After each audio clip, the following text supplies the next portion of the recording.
Simpsons Index, an online spreadsheet that is also a podcast. This is the podcast.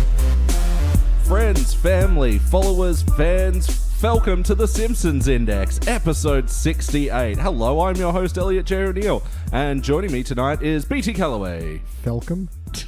It sounded good in my head. And Phil Calloway. Fellow. Thank you for joining me, fellows. My absolute pleasure. Damn it, I was thinking of something with F. It's fantastic to be here. And thank you all of you at home for joining us as well, or maybe you're not at home, maybe you're in the car or at Maybe someone else's home. Maybe you're trapped in the trunk of someone else's car, screaming for your life and have nothing to do until you find out what happens next. I imagine that if you were kidnapped at the back of someone else's trunk and you discovered this podcast by listening to it through there. Like, let me out. I can't. It's a long drive. And then you're like, oh, this is not bad radio. It's like, you know what? Well, at least he put an iPod in here. That was nice of my captor. So thank you, captor, and I'm sorry for your position, captee. Person in the boot. Well, thank you, yes, all you captors and captees for joining us for the Simpsons Index. Prepare to be captive. The podcast where we watch and review 3 episodes of The Simpsons at a time. But the catch is, each episode comes from a different decade. Like this first episode we watched that came from the HD era. It was Season 23, Episode 18, Beware My Cheating Bart. First released in April of 2012, written by Ben Joseph. In this episode, Jimbo hires Bart to be like a bodyguard for his girlfriend, Shauna. Mm-hmm. And Bart and Shauna actually strike up a little relationship. And they try and keep it secret from Jimbo. And in the B story, Homer buys a treadmill with a TV screen and ends up just watching the TV screen. He gets hooked on this PowerPoint of Lost. They call it Stranded. Yeah, guys, what did you think? I think that I was lucky that you didn't tell me the name of this episode before we watched it. Because I would have been much harsher and I'd known it was called Beware My Cheating Bart. It's not the worst pun title they've had. Not the worst. It's not, but it doesn't promise a lot. Yeah, just because it's not the worst doesn't mean it's not worthy of being ridiculed. Yeah, it's definitely very lazy. But yeah, so this episode, how did this make you feel, guys? Confused because I swear it's not finished. Like some of the animation, and specifically the one I'm going to point out the most is when they come out of the Happy Little Elves film and Milhouse has like elf ears and an elf hat. They're just white. They look like they haven't been colored at all. I'm like, we know what those things are meant to look like. We've seen them before. And there were just some little animation bits that they didn't feel finished. It's like, did they just hit a deadline? Like, nope, shove it out the door. Yeah. I remember thinking that was weird, yeah. Yeah, it felt like the same could have been said for most of the script as well. It was kind of... Yeah. I don't know, I think when we finished watching this, everyone went, well, that was a thing. Yep, time has now passed. Yeah, it was literally, that was a way that I could have spent 25 minutes. And yeah, it's an episode where things happen, but nothing has any point or meaning or anything to it. It's events followed by other events. I got to say, though, I didn't really hate it so much. It's one of those, I don't hate it in the viewing, but I hate it in concept. Yeah. Although I got to say, for how much ragging we've been doing on Shauna over all the episodes she's appeared, she was actually not that like egregiously terrible in this one. No, she's one of the few parts I'm probably not going to yell at too hard. Has she been in other episodes? Is she like a fixture? Yeah, usually Shauna shows up, has a line and says, I'm Shauna, and walks away. Oh, I think I remember her. Yeah, that's her catchphase. I'm Shauna. Yeah. Oh, because she was like in an episode at some party where she said that, and I was like, who the fuck is that? And then she says, I'm Shauna. You're like, well, now I know. So, BT, for better or worse, what's a joke that stood out to you? All right. Let's just cut this one off. So we don't normally talk about the intros or the couch gag. Oh, yeah. But this one just went on for a long time and was aggressively terrible. So first off, we get the Simpsons, and then it says, now entering Oregon. It's like, wait, I thought, okay, okay. Fine. So, yeah, they were having a joke at the misconception that one of them I said in an interview that Springfield was set in Oregon. But it makes sense, damn it. Yeah, so there was this interview done a few years later with one of the Simpsons creators where he sort of jokingly implied that it was in Oregon, and it sort of didn't translate to the text interview, so people picked up the story. Simpsons announced. So, yeah, in this intro, they're commenting on the hysteria around it, and as well with the chalkboard gag, which is the true location of Springfield is in any state but yours. Yep. Yeah, I didn't think they were in New South Wales. But then we move on to this couch gag, which is done in that kind of sketchy, Frenchy style. Yeah, this was done by Bill Plimpton. And it's just weird. So it starts off Homer kind of patting the couch, and then goes to the backstory about Homer meeting the couch and dating the couch, and then the couch is pregnant. and then he abandons the couch when he meets Marge, and then the couch has a baby sofa and has to start like dancing on a stripper pole and begging for money. And I wish I was making this up. These are all things that happened. Yeah.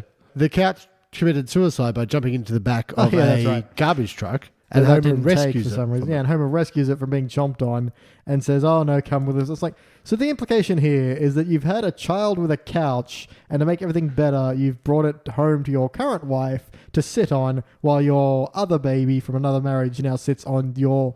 It's just what? Why? Yeah, it was looks, very weird. Stylistically, it looked Distinct. interesting. Yeah. It was on point. So yeah, these big extended couch gags, they do feel like they're just there to eat up the time. And to your point about this episode didn't feel finished, Yeah. it wouldn't surprise me that they had, because it was like a 2 maybe minute sequence. Yeah, it went forever. Yeah. It was like beyond where it was even entertaining. It was just, let this be over. Yeah, and as we said when we were watching it, I had to write down and say the words, "Is that couch pregnant?" Yeah. Which I feel like you kind of reveled in.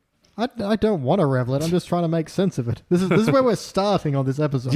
Yeah. Before we hit the episode proper, I've had to say that sequence of words. Yeah, which I think was very foreboding for what the rest of the episode was. Yeah. Phil, for better or worse, what's a joke that stood out to you from this episode? I mean, there were a couple of good little laugh ones. There were some good jabs at Lost through its Stranded parody, where they, Yeah. which they kind of overdid as well. Like, Yeah. there was so many times where Homer went, this is the episode where they promise to answer everything. They're posing all these questions. Obviously, the next episode we'll get all the answers. Yeah, what an Yeah. interesting pilot episode. I'm sure everything will pay off. Yeah, there's a lot of that, and there was a lot of weird, opening the coconut to find a cat that has the number of the flight in it. Like, there was a bunch of stuff that was really, Who then says purgatory. it was all a bit weird. Like, it was okay, but I think they just pushed it too hard. And I wasn't a big Lost fan, but I got that it was supposed to be weird and out there. I watched the first episode. I was really excited. Yeah. And then as soon as a smoke monster appeared, because I thought it was going to be a Lord of the Flies type thing, where it's Okay. they start a society and then they kill each other off because humanity is humanity. But then it was a giant smoke monster, and I was kind of like, well, this is a bit dumb. And then when the smoke monster ended up being a fucking baboon or whatever it was, I was like, well, I'm out. Yeah, I held off from it for the longest time because I'm just naturally wary of hour-long drama shows, and then hearing people bitching about it by season 3, I'm like, okay, I made an okay decision. How about you, BT? Did you watch Lost? I watched the first 2 seasons, and then I watched the last episode. And the thing is, okay, before the last episode, they had like a recap. And I'm sitting there watching through that. I'm like, okay, some of this actually looks pretty good. Maybe I should stop watching this recap and actually, watch the show for real. And then literally the second I finished that thought, the recap goes, and then the island disappeared. I'm like, nope, this is stupid. I'm so glad I didn't waste my time. But some people weren't in the past, and some people were in the past. Like, why? Fuck you. So it's very, did I blow your mind? Yeah, and it's like, no, you just don't make sense. Yeah. It's like Inception. Just because you got a convoluted premise doesn't make you clever. Yeah, it just makes you detailed. Yeah.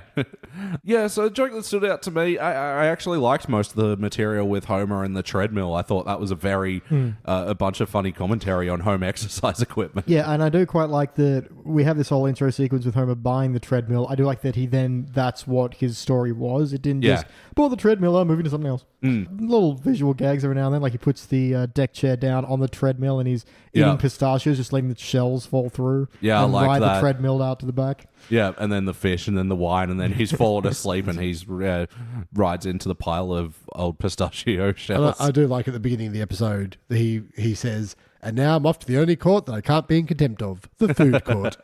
Yeah, it's just a shame though, because this is the story moment that stood out to me.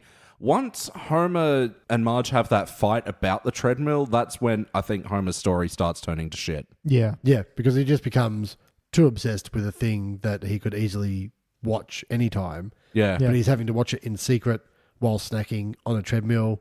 It's one of those things where you go, even Homer could go, I may as well walk while I'm watching this rather than literally eating beers, popcorn, and chip. Yeah. Like, I thought the plot was going to be he was so hooked on the show that he starts getting thin, and we were going to go somewhere with that. I was really expecting that to be the launching point for the rest of his story rather than the rest of his story is he's in the basement watching Lost. Yeah. Because that's the other thing. Now that he sold the treadmill, it felt like that story didn't have an anchor anymore. No. Then he just has that group meeting with Lenny and Carl, and that was just boring. But from that point on, everything is just ripping on Lost. You can get a couple of jokes out of that. Sure, it's fun to make fun of that stupid show. Yeah. But that was the end of his story. It just hit a wall and it's like, okay, we're just ripping on this 5-year-old, which they even called to several times. Yeah. It's 5 years old now. And it's like, cool, but why are you making an episode about it? Yeah, and it's just a shame because they were going for a margin homer on rocky grounds angle, but it didn't feel... Yeah, it resolved instantly. Like, for 3 seconds were they on rocky ground. They had a fight that they proclaimed to themselves, it's the stupidest fight we've ever had. Yeah. Because it was.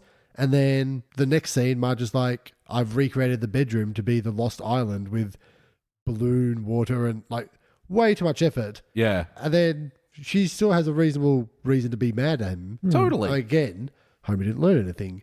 BT, what is a moment from the story, for better or worse, that stood out to you? I'm pretty sure it stands out as a negative, and I've never said this before, but boobs. Specifically, you're going negative on boobs? It was an oddly presented scene, followed up oddly as well.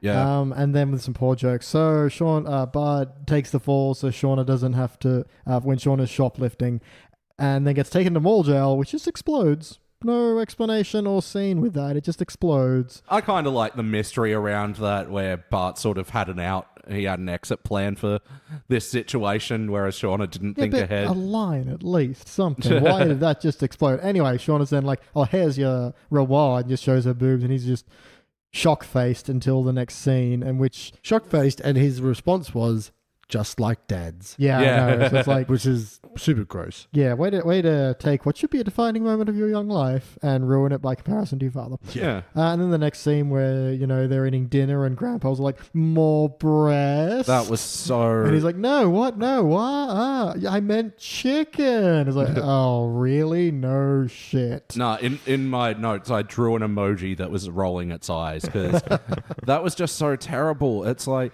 it's the Naked Gun shtick, everywhere I look, something reminds me of her, and he sees those 2 water towers that look like boobs.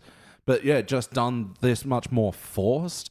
Like, mashed potatoes aren't normally piled in a breast-like manner, and, unless you're having a Close Encounters moment and, sculpting it yourself. And then Marge with the cookies as well, and it's like, oh, come on. Well, I think my sticking point, why I dislike this whole bit, is that Bart's response there is like, I just don't think I'm ready for all this. And then later on, he's making out with Shauna anyway, and it's like, do you want this or not? I'm confused. Yeah, and in like a couple of scenes after the initial flashing, he's at school and he's got a blanket and drinking a hot drink, like he's still shook up about this. Like, yeah, kind of a big swing back and forth quite a lot. Yeah, so either make this a moment that has hurtled you forward in your development and you're not ready for it, and therefore, maybe Shauna really likes him, but he's like, no, I don't want to do this, A, because I'm 10, and B, because Jimbo will pummel me. There's some hilarious misunderstandings. Jimbo tries to pummel him anyway. Or have him say, I think this is something I'm into, and then, go with that direction. And then he is sneaking around with Shauna because he wants to, and have Jimbo finds out and Jimbo tries to pummel him. Pick one or the other. We feel like we're split between the two, and it's just odd. Yeah, motivations are really mixed, aren't they? Phil, what's a moment from the story, for better or worse, that stood out to you? Whether it was good or not, I'm not sure, but there was, after the boob flashing, there was a kind of a 2-minute long montage of them going on secret dates, almost like spies, but then, kissing occasionally, but then playing whack-a-mole. And then there was a weird bit where Bart and Milhouse were walking a la Taxi Driver. Easy Rider. Yeah, Easy Rider. And then, I wrote down Midnight Cowboy. Right, that might be Midnight Cowboy. Actually, no, I think it's Midnight Cowboy. My apologies. What's the walking? I'm walking here.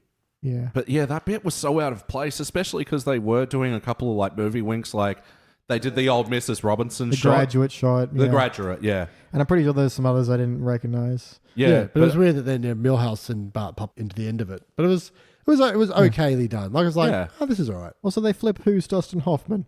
Because Dustin Hoffman in Midnight Cowboy is Milhouse in that scene. Then it flips to Bart being Dustin Hoffman. Who's Dustin Hoffman here? Whoever needs to be. Would the real Dustin Hoffman please stand up?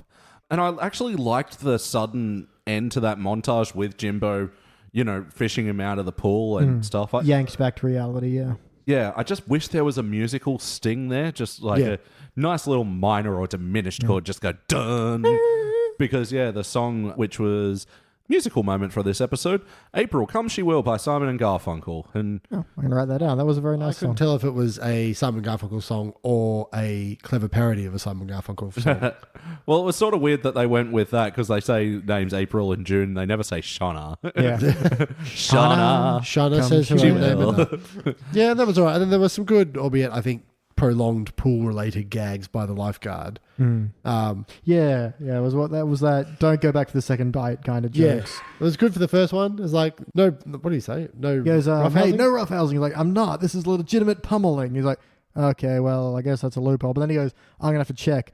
Hi, no, I don't like calling about changing shifts. And he's like, no, you had a pretty good joke. With Yeah, you were there, and then you've made it worse. Because we've all seen the signs that no running, no roughhousing, yada, yada, yada. Like, yeah, what about legitimate pummelings? But yeah, I did like it when they dipped back into that pool and they had Bart running across the pool and he goes, no running on the pool surface. I'm on the grass. What, everyone's a pool lawyer all of a sudden? I did like the term pool lawyer. Yeah. I dislike the term grass apron. Grass apron. That's what Bart was running on, apparently. But yeah, everyone here a swimming pool lawyer. So I liked that. So play count. How many times before tonight have you seen this episode? I didn't think I had, and then the whole stranded thing made me remember that, yes, I have. Phil? I've never seen this episode, and I will never see it again. I know I've seen it a couple of times. I remember the stranded stuff way more than I remember the Shauna stuff. Shana. Yeah. Yeah, it's unbuttered toast is what this episode is.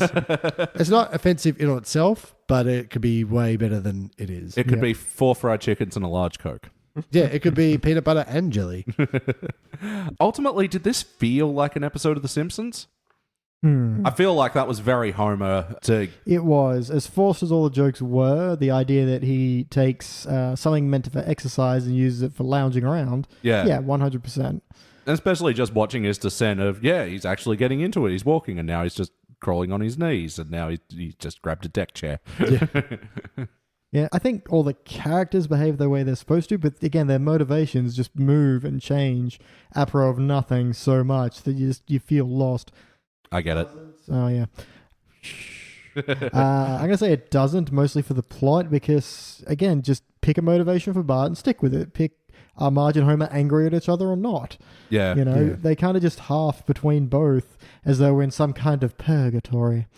Yeah, I think definitely Homer struck true, but everyone else was kind of just a slave to whatever the story was. We could understand Marge being mad at him, but the fact she doesn't maintain that. Yeah. When she had legitimate reason to be. She even says, I wanted to watch this show 5 years ago, and then you called it pretentious and stupid. You're watching it now, you could be watching it again with me. I can't imagine Homer using the word pretentious. Yeah. That seems too highbrow for something that he doesn't like. But yeah, like that, I agree that she had legitimate gripe, more so that he's not using his treadmill and just watching TV on it. But yeah, it does seem like there was a half thought through story, and especially that argument between the two of them was just something went nowhere, so they could have that one scene, and then nothing came of it, except for Marge. They really didn't have the right escalation for this, and then they didn't have an out. They had a good in. Yeah, but even then, it's Marge effectively apologizes to Homer in the end. Just flip that scene where he's like, hey, do you want to watch the last episode with me? And he's kind of made up the room and everything. That's a cute ending, you know? Yeah, could be. There could be he's something. sharing that the thing he's obsessed with her, even though she spoiled it. Yeah, why not? That works. And I will say as well, I think I'm going to coin the term line quota because they would totally just inserted Lisa into this episode to fulfill Yardley Smith's line quota. Yeah. Because I never remember what she said. she came into the treehouse like, okay, I can broker a deal. And then she didn't do anything. Yeah. And then literally just went, okay, it sounds like a time to leave. Let's go. And walked out. Very unsatisfying for that reason. And also, I didn't really enjoy the bullies in this one either. No, they were like half bumbling around and half threatening, but not committed one way or the other. And you didn't really learn much about any of them, apart from Jimbo's got a terrible baldness thing. Yep. Yeah, well, that's a nice sort of throwback that they've sort of run with throughout the years that, underneath this purple woolen cap, he's been bald the whole time. It was interesting that they had the bullies hang out with Marge for a bit as well. Yeah, I like how she pacifies them. And she goes, you need to hang out with Bart because I want to encourage non-Millhouse play dates. Yeah. That's why you're allowed to wait around my house to beat him. But then they're doing her laundry and... Why were they making the bed and I stuff? don't know. Yeah, hanging up Bart's underwear and just there wasn't any good material around it either. No, and there's a bit where like Marge goes, be careful hanging up Bart's undies. Yeah. And Jimbo goes, oh, we will. And then nothing came from it. I was waiting for him to put ants or something in there. Or like a wedgie joke or something like that. It was just, that was the end of that bit. Yeah. Yeah, there could have been, pour hot sauce down them or something. And then even when they went, oh, that's right. So they went from that scene, Shauna goes, quick, I know where we can go. And they go to the comic book store. Oh, God.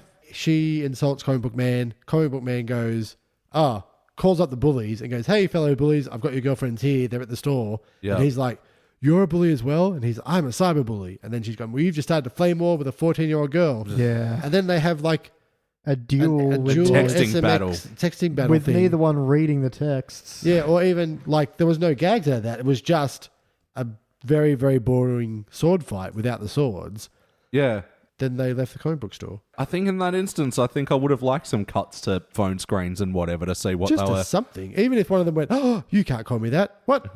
My tits are not that small or something. Anything. It was just literally just people mashing phone buttons for 2 minutes. While the camera angle and music's all, oh, look at this high drama. You're like, nothing's happening. Yeah, it's like the guy charging up for Dragon Ball Z for 18 episodes. But at least he's going, Yeah, there might have been some R-ing in there. I'm not sure. So let's talk about the wackiness of this episode. Homer got crushed by these newly purchased jogging machine. Yeah, and then just drags a drink from nowhere and starts sipping through the straw and is like, this is life. It's like, it doesn't get any better than this. And I'm like, that's your out for this scene? Like, that is just such a non-joke. The sporting goods store guy knows Homer's name. Yeah, I had that as well. Like, he just knows it.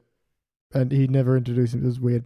And then Homer's on one of those fitness balls and bounces up into the light and gets glass all over him. And it's just like, why did that just happen? Yeah, it was all a bit weak. Like, I didn't mind the whole treadmill thing kind of worked, but getting into it was, you, sir, you look like you're about to die. Here, sit on this Swiss ball and let me sell you a running machine. Well, I did like the sales pitch with the whole him going through all the features and stuff. The little side doggy walker. Oh, I wish he got that. And Yeah, it was kind of funny. had some scenes with Santa's little helper as well. Sure. Because that would have lent into the whole alternate version of this episode where it doesn't blow. it doesn't suck, yeah. Ooh, harsh words. And door blow. Other wacky moments? I'm going to lump a couple in here. They're not full wacky, but I don't know where else to put them. Yep. I like where they're making out of the school and they put a tie on the door and on Skinner's office. And Skinner rocks up and he's like, oh. And he just kind of sits down and waits. I kind of like that. The episode of Stranded has a big mystery carving on the wall, and it's the lettering from Futurama. Oh, is it? I'm pretty sure it looks like it. Oh, I missed that. When the episode ends, they do a big zoom out and they go past Fry and Leela at one point as It's a well. very Men in Black type ending. Yeah, that's right. Then, oh my God, and it ends on the cat who goes perplexing. Yeah, very Men in Black ending. Yeah, but not in a good way. One thing I'm going to bring up is just a weird production one. When Bart's running from like the bullies, they play music that's very close to Bob's theme. And it's like, why? Why would you do this? Bob's theme from... Who's Bob? Oh, Sideshow Bob. My apologies. I thought we were on a last name basis. The Cape Fear music. It's his first name. I know. And it's sort of weird because he's doing like this Ferris Bueller-esque diving through the backyards. Which is usually done to like fast-paced 80s music, hip to be square or something. Oh. Hip to be square. Yeah. Something by Huey Lewis. Speaking of the power of love, let's talk about the heart of this episode. Did you guys feel bumps? Nah, nothing. Nope. No. Coulda, woulda, shoulda, didn't. Again, coming back to the mixed motivations of this episode, I felt nothing for Bart and Shauna. No, it was really just something you were just waiting for it to stop. Yeah, definitely. When is Jimbo going to finally pummel him? Yeah, and then there wasn't that much pummeling. Yeah. And then there was, I don't remember what the resolve is. Oh, Lisa convinced her to find herself and not get back with either of them. Oh, yeah, so that's what Lisa did for this episode. She spoke up for feminism. Yeah, but then Shauna decided that she's going to find an inappropriately aged older man to teach her about herself. And we're back to zero. Yeah. And that's when Lisa left. So, yeah. It just bothered me because, Bart's like, but you don't want me either. And it's like, did you want her? Yeah. Yeah, it seemed like you really didn't. Yeah. Until you sometimes did. Yeah, and then also Homer and Marge, they were going for a love storyline, and, Homer had that line of, I got a spoiler alert about our marriage. It's not being great at the moment. Yeah, and that really shocked Marge, who should be really quite aware. Who was in the room at the time she yelled at him? So I feel like she would know that. Yeah, she seemed to be in on the gag.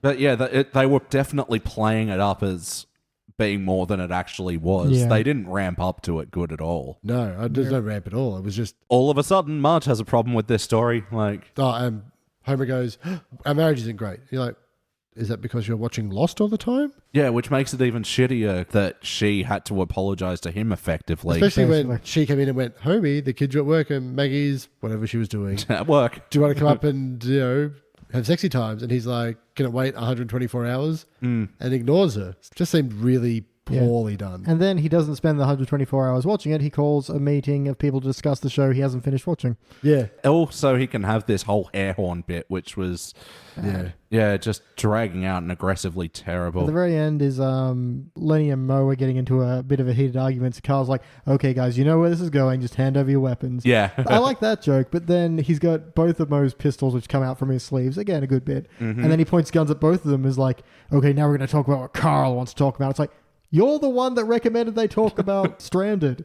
Why are we... What the fuck? They were talking about what you wanted to talk about. Well, yeah, it sticks out to me as well, because recently we watched the saga of Carl on the Simpsons Index, and Phil, in this episode, they go in the lottery together, like him, Lenny, Homer, and Mo. Right. And Carl, they put him in charge of going to collect the winnings, but Carl skips the country and goes back to his native Iceland with all the money. And Of course. so, yeah, we're actually getting a bit more of an insight into Sinister Carl. And him being a jackass. Yeah. So, yes or no, would you watch this episode again? Nope. Hell no. I feel like if it was on, maybe I'd give it a chance. I don't know. Would you though? I don't know, because I think I really don't know which side of Patissebrons I'm falling on. I'm hopefully this chat is definitely bringing me down. You're on that Patissebrons fence. But It's a very pointy fence. That's not my fence. kind of already covered the change question, really, haven't we? Yeah. Just give us motivation Yeah. of any kind for any character. We'll just spend some actual time with the storylines. They've just kind of... Everything just felt like filler. Like, when sometimes they have an A story and B story and they throw to a B story for a scene just to go so that the A story can reset to somewhere else. Yeah. It felt like that was just happening for both stories. And it's just like a scene, a scene, a scene, a scene, a scene.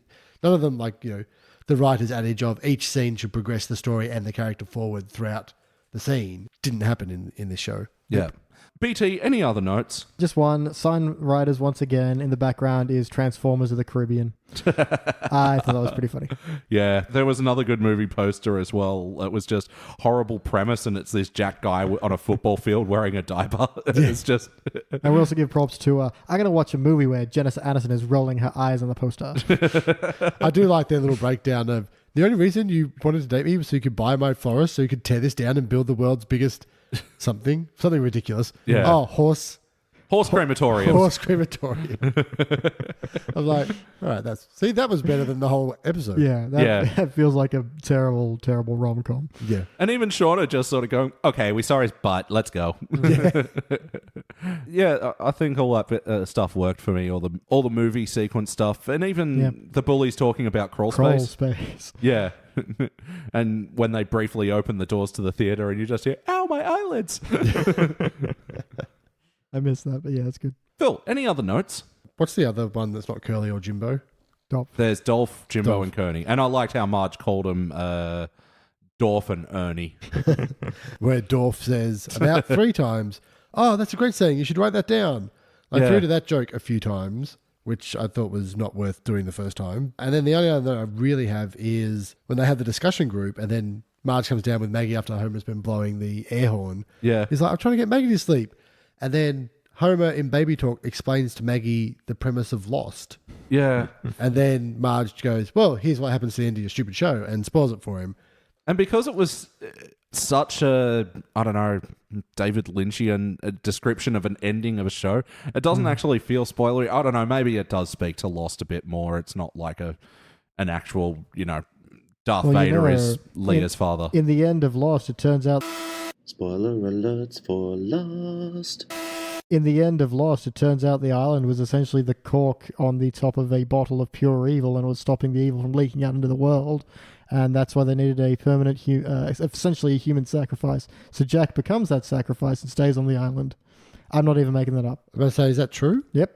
Is that the legitimate That's ending the of legitimate Lost? ending of Lost. You're fucking... Wait.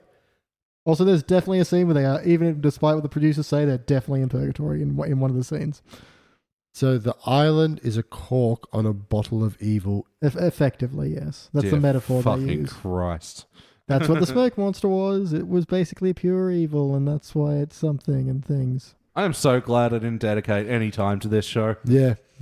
I am also okay with that. And for everyone who just, unfortunately, I just spoiled Lost for, did I really spoil it?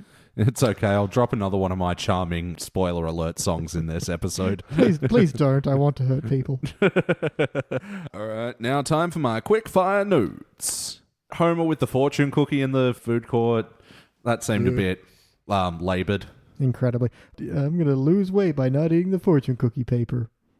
And then it says, eat less, live longer. Dun, dun, dun. And they fully do that music sting. Yeah, laboured. I liked Homer's little fantasy to him and Marge in the park talking about all the people who have taken falls lately. Fallen over. It was okay. It was good. I thought it was a weird fantasy for Homer to have of the future with Marge. No, I just like they were having a casual conversation about, oh, you've got to watch them falls. They'll get you. Yep. Which is, not that funny, or people falling over is a terrible thing in our society that we need to stamp out. Gravity? We keep trying. Just put them in those big Zorb balls. Old people in Zorb balls. Yeah, I'm not going to lie, it works. Yep. We need to rethink And cities. This and then is you amazing. could just like leaf blower them around. Hurt the old people. All right, bring the old people in. There we go. We're making society safer and we're creating jobs. There's no downsides. So when Bart and Shauna are on their date and they come across squeaky-voiced teen who, upon learning that Shauna is dating Jimbo Jones, starts sorting nervously- tortillas. Yeah. Nah. No. He's like, two stuck together. Now we need to fill out a form. I feel like they know that they hit the peak for Squeaky Voice Teen with "If I had a girlfriend, she'd kill me." Yep. Yeah, definitely. And they just, try as they might, can't relive that old grandeur. Nope. No, I guess I didn't mind the idea of a joke that, tortillas get stuck together and he has to fill out a form, but it was just done after this stupid nervous sorting routine. Yeah, it was very laboured again. So. Yeah. No, there was definitely a funnier setup for that punchline. The bullies were going off to a seminar about how to rob people of their lunch money in a cashless world.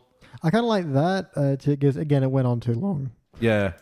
It sort of felt like they were explaining it too much. It was too mouthful of words. And then it was like, and if you didn't get that joke, we're just going to rob the guy running the seminar. I like the concept of everything's Bitcoin now. We got to move with the times. Yeah. That was okay, yeah. And I think the end joke of we're going to rob the guy It was just it would make it more succinct, and that would have been a good joke. But it goes for so long. Definitely. There was a moment that I actually really liked where Bart was fantasizing what Jimbo would say if he were to find out about him and Shauna. Jimbo's like, I'll punch you from inside your brain. And then you see the little speech bubble come out and punch Bart's inside brain. I thought that actually looked really good. Yeah, that was pretty cool. Yeah, a nice little bit of wacky surrealism, but... It does raise the question of, did people outside that see his head just become a fist for a little bit? Well, I mean, I think you get away with it because it's Bart's fantasy, but I liked that. Homer's little flashback to when he was a baby, and he blamed the drawing on the wall on his mum. Who did this? Mummy. What? I'm going to... fuck, I can't even remember. Withhold affection without Withhold explaining affection. That's what my note says. I just see mummy with affection. Yeah, it was just about as funny as that scene was. Again, it was just overly laboured, especially because Grandpa's line is, the first word he ever said was a lie, but then in the flashback, he believes him. Yeah. So it's like, all right, fine, fuck. Oh, anyway, I still enjoyed it. Jimbo and Shauna, and he goes, I need to grope you goodbye. That was a... Yeah, and here's my point of that. Then he didn't grope her. He went... He gets there. He got to the butt. Yeah, it wasn't... I felt like it could have been more. If you came back specifically to specifically go... to grope someone, then you go for the target. Sorry, I forgot to grope you goodbye. I'm not doing just like a light little pat. Yeah. You don't work up to it after announcing it. Yeah. You're like, I forgot to grab your ass goodbye. No. You got a fistful of ham and you get out of there. Never pass up an opportunity to grab the butt. I actually liked Police Chief Wiggum having Ralph there and the kids are speeding by in the car and it's like, okay, Ralphie, this one's yours. Immediately drives into a tree. But he doesn't notice because he's eating a hot dog. Yeah. No, again, I like that because it was quick and it didn't draw too much attention to itself. And that's all my notes, guys. I think it is time to rank this thing. Okay. But how will we do that? We'll do it on the Simpsons Index patented 6-point scale, which starts down the bottom at failure.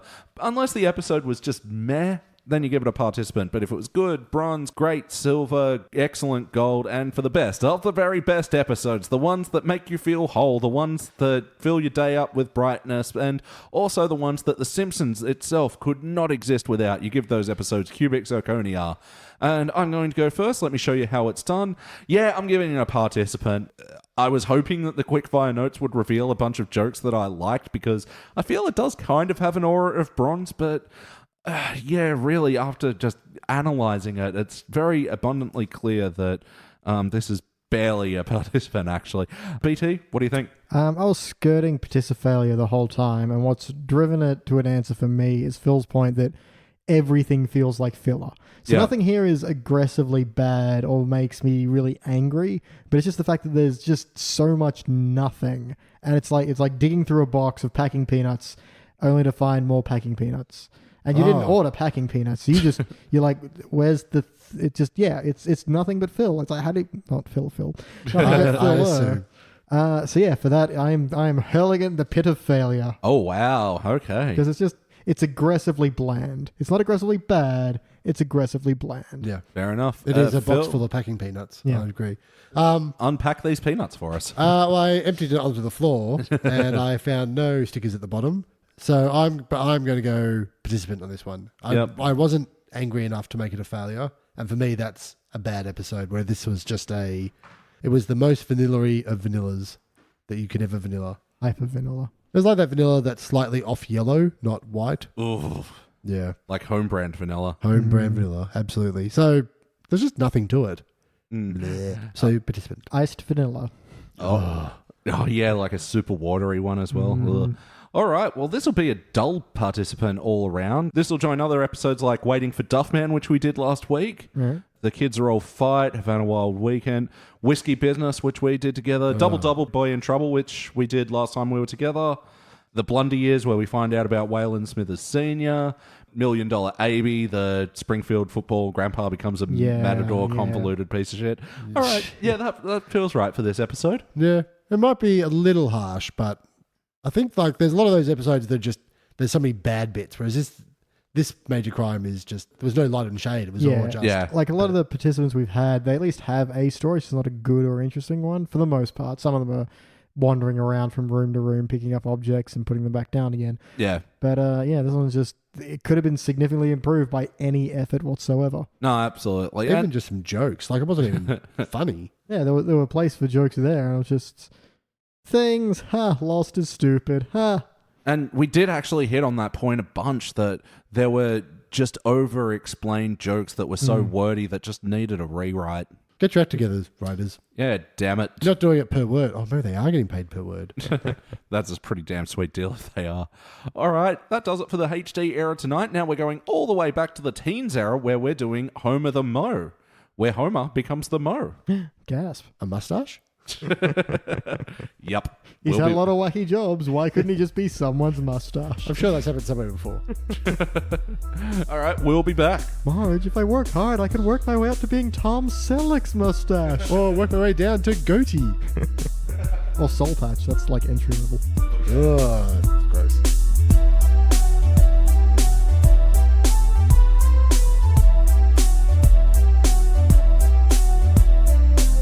All right, and we are back, and we just watched our Teens Era episode for the evening, which was Season 13, Episode 2, Homer the Mo. It was first released in November of '01, and it was written by Dana Gould, who I like quite a lot. Very funny man.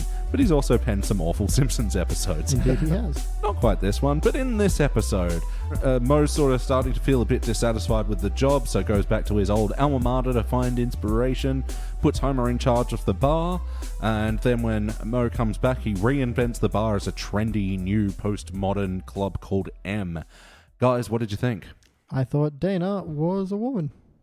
The only other Dana I've ever known of is Dana Scully from X-Files, and that's Fair enough. It was okay. Yeah, it was fine. Yeah, there were some good bits. There were some funny bits. Mm. Felt like, again, it was kind of promising more and then not delivering. Yeah, I feel like the third act on this one is really its biggest letdown. Everything else I'm quite a big fan of. Yeah, I don't have any criticisms with the plotting or pacing of this episode. It's very quick. Like, Yeah. you cover a fair amount of ground very quickly. Yeah, but it also rolls out in a satisfying way, I thought, but there's just a bit of emptiness about it. Something a bit soulless about this episode. Yeah, I agree. It's kind of, I think empty's the right word. It's kind of like, you don't really get a feeling for anything in there particularly. Also, it started out really weird. I was fully invested in the why is Bart digging a hole. Yeah, and, we've gotten used to Simpsons doing these complete left turns in the first act, but what was this even? It was just And they've done this kind of joke before with Homer taking down terrorists in the nuclear plant, and then you find out it's like that's just his story of how he starts off his day. Yeah. And yeah, I like that that's how us starting. It's a wacky story that is just something Homer is telling the barflies, but yeah, Bart digging is more intriguing than what happened, Yeah. Which is what you think you'd be doing for a bar story.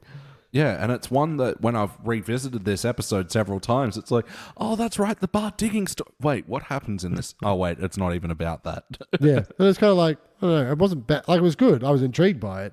And then just got to Moe going, I'm kind of over your barflies and your stupid stories. Also, why is Barney drinking coffee? Oh, because about a year ago in the show's run, he got sober. Oh. And so for a good chunk of the teens era, Barney is actually sober. And it sort of came down because the writers actually sort of hate writing this character who's just a rampant alcoholic, and it's sort of like a depressing sort of thing to have a joke about. So yeah, just to change things up, they sobered him up. Yeah, which is actually one of my favourite episodes from season 12, Days of Wine and Dozers. I can't wait to do that one. But back to this one anyway. So what about when the fantasy does take us up into outer space and that Chinese satellite with the awnings, much like Chinese architecture? I was confused. Were the Chinese generals in the satellite in space? Yeah. Okay. As well as Gigantor? Humongous. I am the great Humongous. Well, we all know there are currently Chinese satellites listening to every podcast, so we hope they enjoy the show. Ni hao. But yeah, anyway, see that China bit, it was at the point that it was starting to bother me is when they, do the record scratch. Hold on, Homer, is this going anywhere? I do like how Homer said, then I became the king in the Morlocks. Yeah. And the Morlocks are in the future. That was pretty good. Yeah, but other than that, BT, what's a joke from this episode that stood out to you? Actually, I really like Moe's explanation very early on where he's like, I miss my old cocktail school, and he just kind of walks next to the picture. He's like, wow, where'd you put that picture up? Oh, about a week ago. It's good because it really helps illustrate my point. Yeah. I do like that. And then there's the whole bit where Lenny's like, well, maybe you should, what's the word? Go back there. And Moe's, maybe I... Yeah, right. What's the word I'm looking for? Yeah. Yeah. Kind of... Because they do that about 3-4 times. It actually flows pretty quickly. I like it. Yeah, it was a silly bit of back and forth, but I enjoyed it thoroughly. Yeah. Phil, what's a joke that stood out to you from this episode, for better or worse? I like there was a couple of jokes that were all on theme once he went back to Swigmore U. Yep. His alma mater. There's like the classic professor is asking a question to the entire hall of students going, how much grenadine is in Cosmopolitan? And everyone's like, ooh, I don't know. And Mo's like, none. You use cranberry juice. It's funny because I've seen this episode so much, that's actually something I remember. I don't remember the other ingredients for the Cosmo, but... No, and vodka. You should not. It's delicious. And the professor goes, Mo Sislak, you old glass wipe. Yeah. And then I was like, oh, that's a bit risque. But then, like, moments later when they're in the park talking, and he's like, describe your bar in one word. What would it be? And he's like, is crap hole one word? He's like, it's hyphenated. He goes, yep, then crap hole. He goes, well, maybe you should spruce it up. That's why you're feeling depressed. And Mo goes, So what you're saying is nice hole, nice soul. I was like, there's two weird butt jokes in a very short span of time there. I really liked that though. Like that was just one that I'm like, yeah, I could get a bumper sticker of that. And Just kind of needs a bit of context. yeah. Just to pair that with also earlier on when they're deciding who's going to take over Moe's bar while he's gone, it's like, we don't want to start a tinkle contest here. Or do we? And then cut to Homer zipping up. Woohoo! I really thought he said Windus. tickle contest. So did I. I was like, well, yeah, because we don't really use tinkle to say go and we having a slash. Neither do grown men anywhere use tinkle. Because we're not going to start a pissing competition. Yeah. But obviously that's not PG potentially. But then butt jokes and nice hole, nice soul is okay. Yeah. A joke that stood out to me, I actually liked a lot of the material when Homer was Moe, and it's actually, I think it was a shame that this wasn't more of the episode. I could have done without a lot of the third act in favor of more Homer Moe hijinks. Like, and just tick off one of the more simple jokes is like, when they're watching the fight on the TV and it's in black and white, wow, when was the last time Moe dusted this thing, wipes it and it's in colour? It's and on so ridiculous. When they're dancing on the bar and the track skips and it plays a slow dance song, like, oh well, and they all slow dance. That's cute. Oop. I then don't like the follow-up joke where Homer does the Fonzie move of tapping it with his fist and is like, what does he say? Hemorrhage a mundo. Yeah, and it's like, no, that's dumb. A bit too far. Again, they should stop one step before that. Yeah. Would have been fine. Yeah, and oh man, I've seen the punching the jukebox and getting a bloody hand. I think it was actually Family Guy that did it. Quite possibly, yeah. And yeah, if this was 01, it might have been around the same time. So I don't think anyone was guilty of plagiarism. But yeah, it was too long and drawn out. Well, everyone was guilty of plagiarism. Well, they had just taken the piss out of Fonzie, so... Really. Yeah. BT, what's a story moment that stood out to you for better or worse? I agree. I would like to have seen some more Homer the Moe, especially seeing as that's the name of the episode. Yeah. But I do like him turning it into a modern bar, and especially it comes off the advice of his old teacher, which is why he went there to begin with. It's a nice continuous plot thread, and the stuff they do when it turns into M, it's like, where are the bar stools? They're on the ceiling. You know? Crazy, and it's like, and I still use the reference of it's Po-Mo. Yeah. Postmodern. Weird for the sake of being weird. Yeah. So I still quite like it. It's just, honestly, for me, it's only really the third act I think really drags when Homer opens up his own bar and has to go hunting. It's all just a bit slapdash, and then REM are there. There must have been a better way to finish this one. No, REM was an interesting choice for this episode, I thought. Skipping ahead to the guest stars may as well. But yeah, Peter Buck, Michael Stipe, and Mike Mills of REM. Another Eat Your Peas reference. We're doing a lot of those. Very weird reference, but there you are. So I'm a big fan of REM. How about you guys? Yeah. No, I would say a big fan. I know. Listen to a best of. The hits, I know their song. Yeah, their song. I'm a massive fan, and yeah, any other budding bass players out there, definitely pay a lot of attention to Mike Mills. He can really craft a melodic bass line. It's quite exquisite, actually. I love how much bass players love other bass players. Like, nobody else pays any attention to them. Yeah, that's why they do. Because it's like a underground thing, you know? Underground being above ground.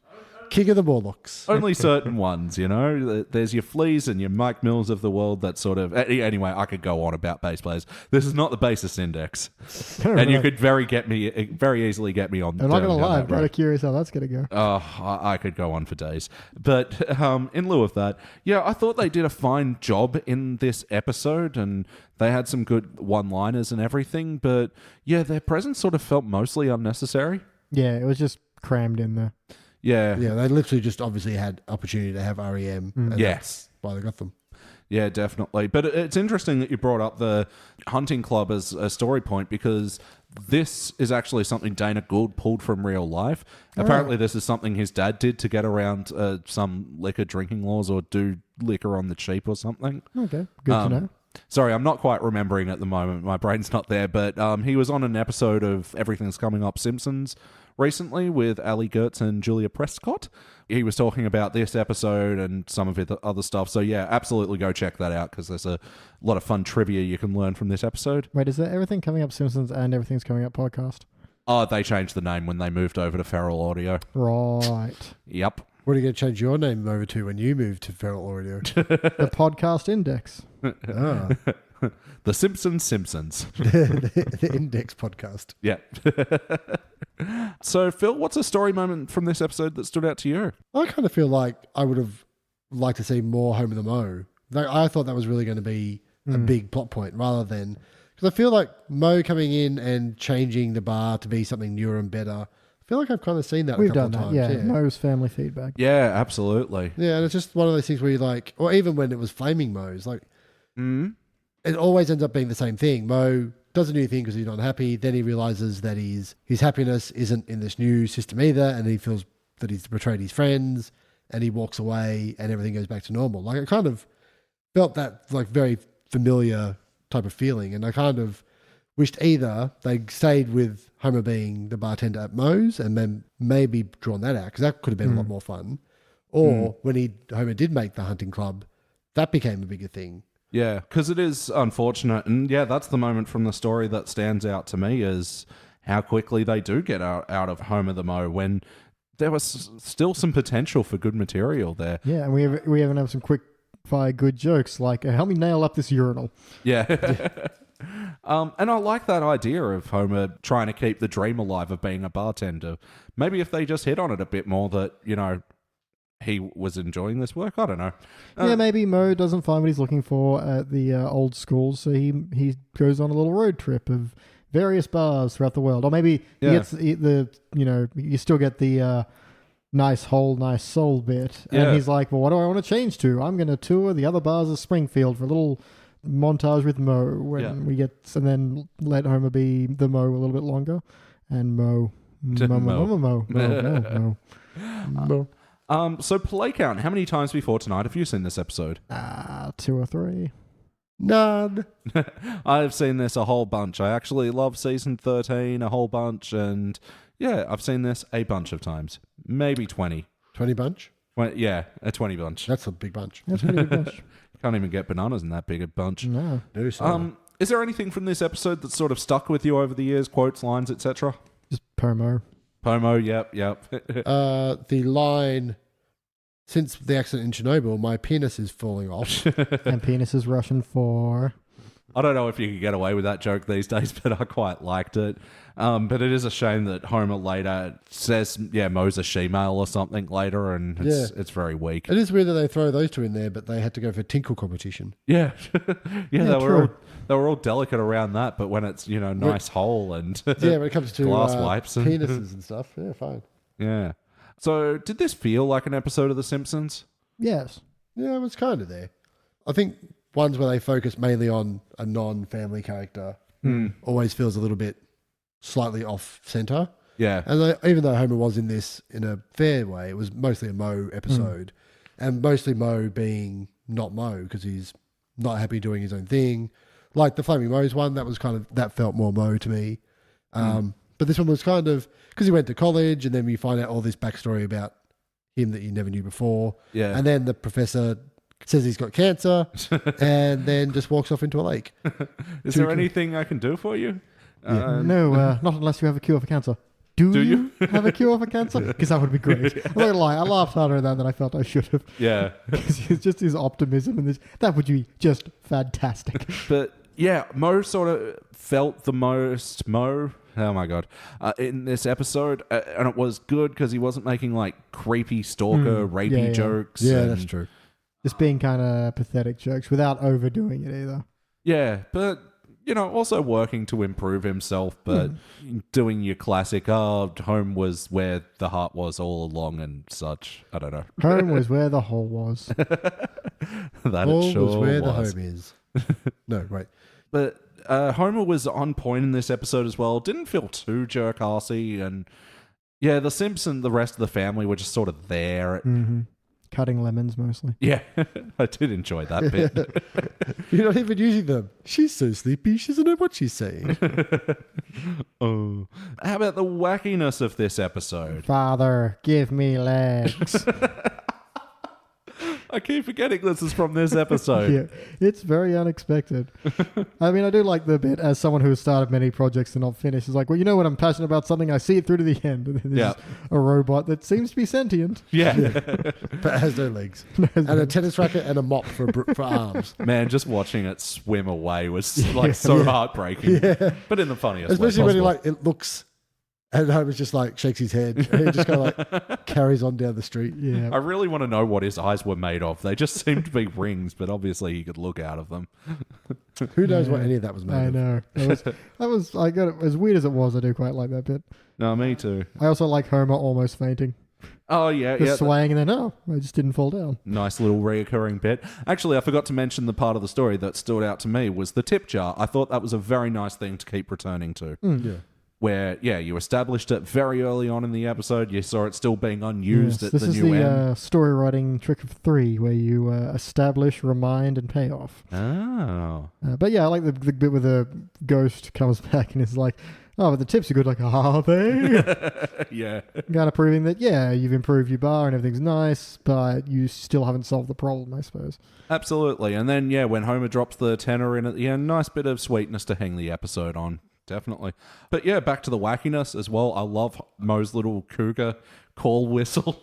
To scare away the turkey. If that wasn't wacky enough, Homer then going, a cougar. And then shoots him. Oh, my arm. Oh, I shot him in the arm. And the leg. I shot that cougar right in the leg. Yeah. Oh, yeah. Because cougars can't talk. Okay. I only just got that joke now. Explaining The Simpsons. I like Moe tearing off his suit so it's the apron underneath. Yep. That's all. They do that a few times, but it's always a joke I kind of like. Classic comedy move to, rip off the clothes to reveal others underneath. One of my favorite examples of that is the Tenacious D episode, where they're having the karate fight. Yeah. And Jack Black sticks Kyle to a telephone pole. With his magic spinning loose change. That's right. And his shirt's sort of stuck in this pole. And then he just rips the shirt off and he's wearing the exact same shirt underneath. He expected to be karate fighting today. Yeah. It was an excellent bit in a different show. Other wacky moments. Lenny throwing Krusty Burger into the ceiling fan. And that's why you don't bring in outside food. Now we all know. Not that Moe serves food, but there you are. Other wacky bit that's leaning to an unintentional theme is when Moe leaves and the bar just inexplicably explodes. Yep. And Homer's like, I thought you were going. I do like that as a follow-up line. It's like, I thought you had to leave. Never mind what just happened. Yeah, I did like it sort of Moe like, I have to go, but Jesus Christ, who am I leaving this? I do like But- it's like Homer turns on the beer tap. He's like, yes. And Moe's like, what are you doing? You have to pay for that. He's like, Moe, you've read it wrong. People pay you for beer. It's just Yeah, he has that moment of, you won the tinkle contest, but what am I doing? well, fair's fair, If we don't respect Yeah. the results of a tinkle contest. I know, we're just savages. Yeah.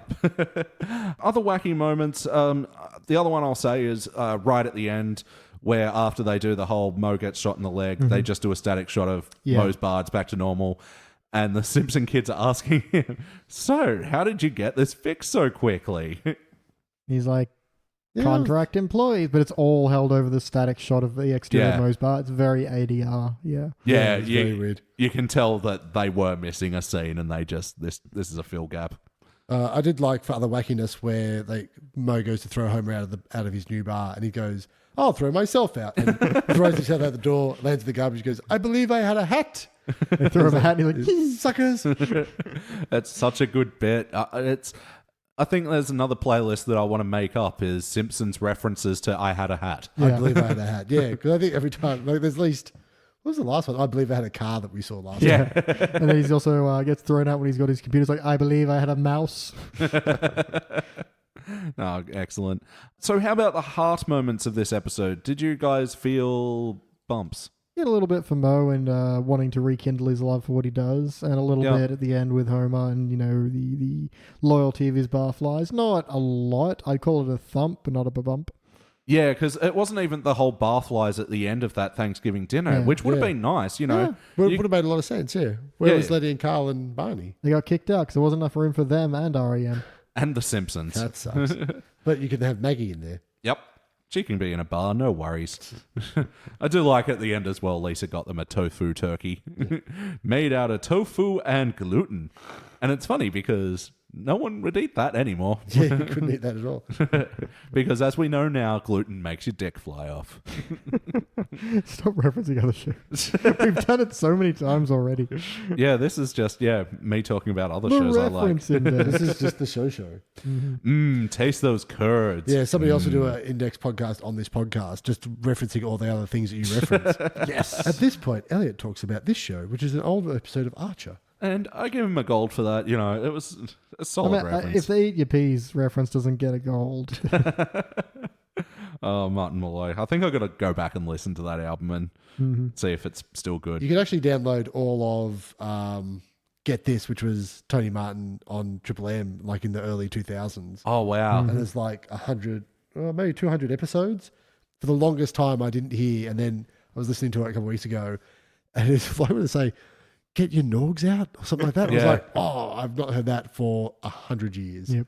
Was it them that had Trevor Island? Yes, no, that was Andrew Denton. Okay. it was that golden era of radio. Yeah, it was when all the radio Really was good and smart, and now it's retarded. And Welcome to Trevor Island, where everyone is Trevor. Every week, a Trevor will be voted off. This week, Trevor and Trevor have formed an alliance against Trevor, but little do they know, Trevor is also planning with Trevor against Trevor. Awesome. was that when one of the challenges was to construct a IKEA furniture set with a Allen key made of ice? Oh shit, is that where that comes from? I think so, yeah. Oh, that's excellent. So, not too much hard. I guess there was a little bit between Mo and his teacher as well. Those were quite nice moments, despite the fact it ended in a Sylvia Plath suicide.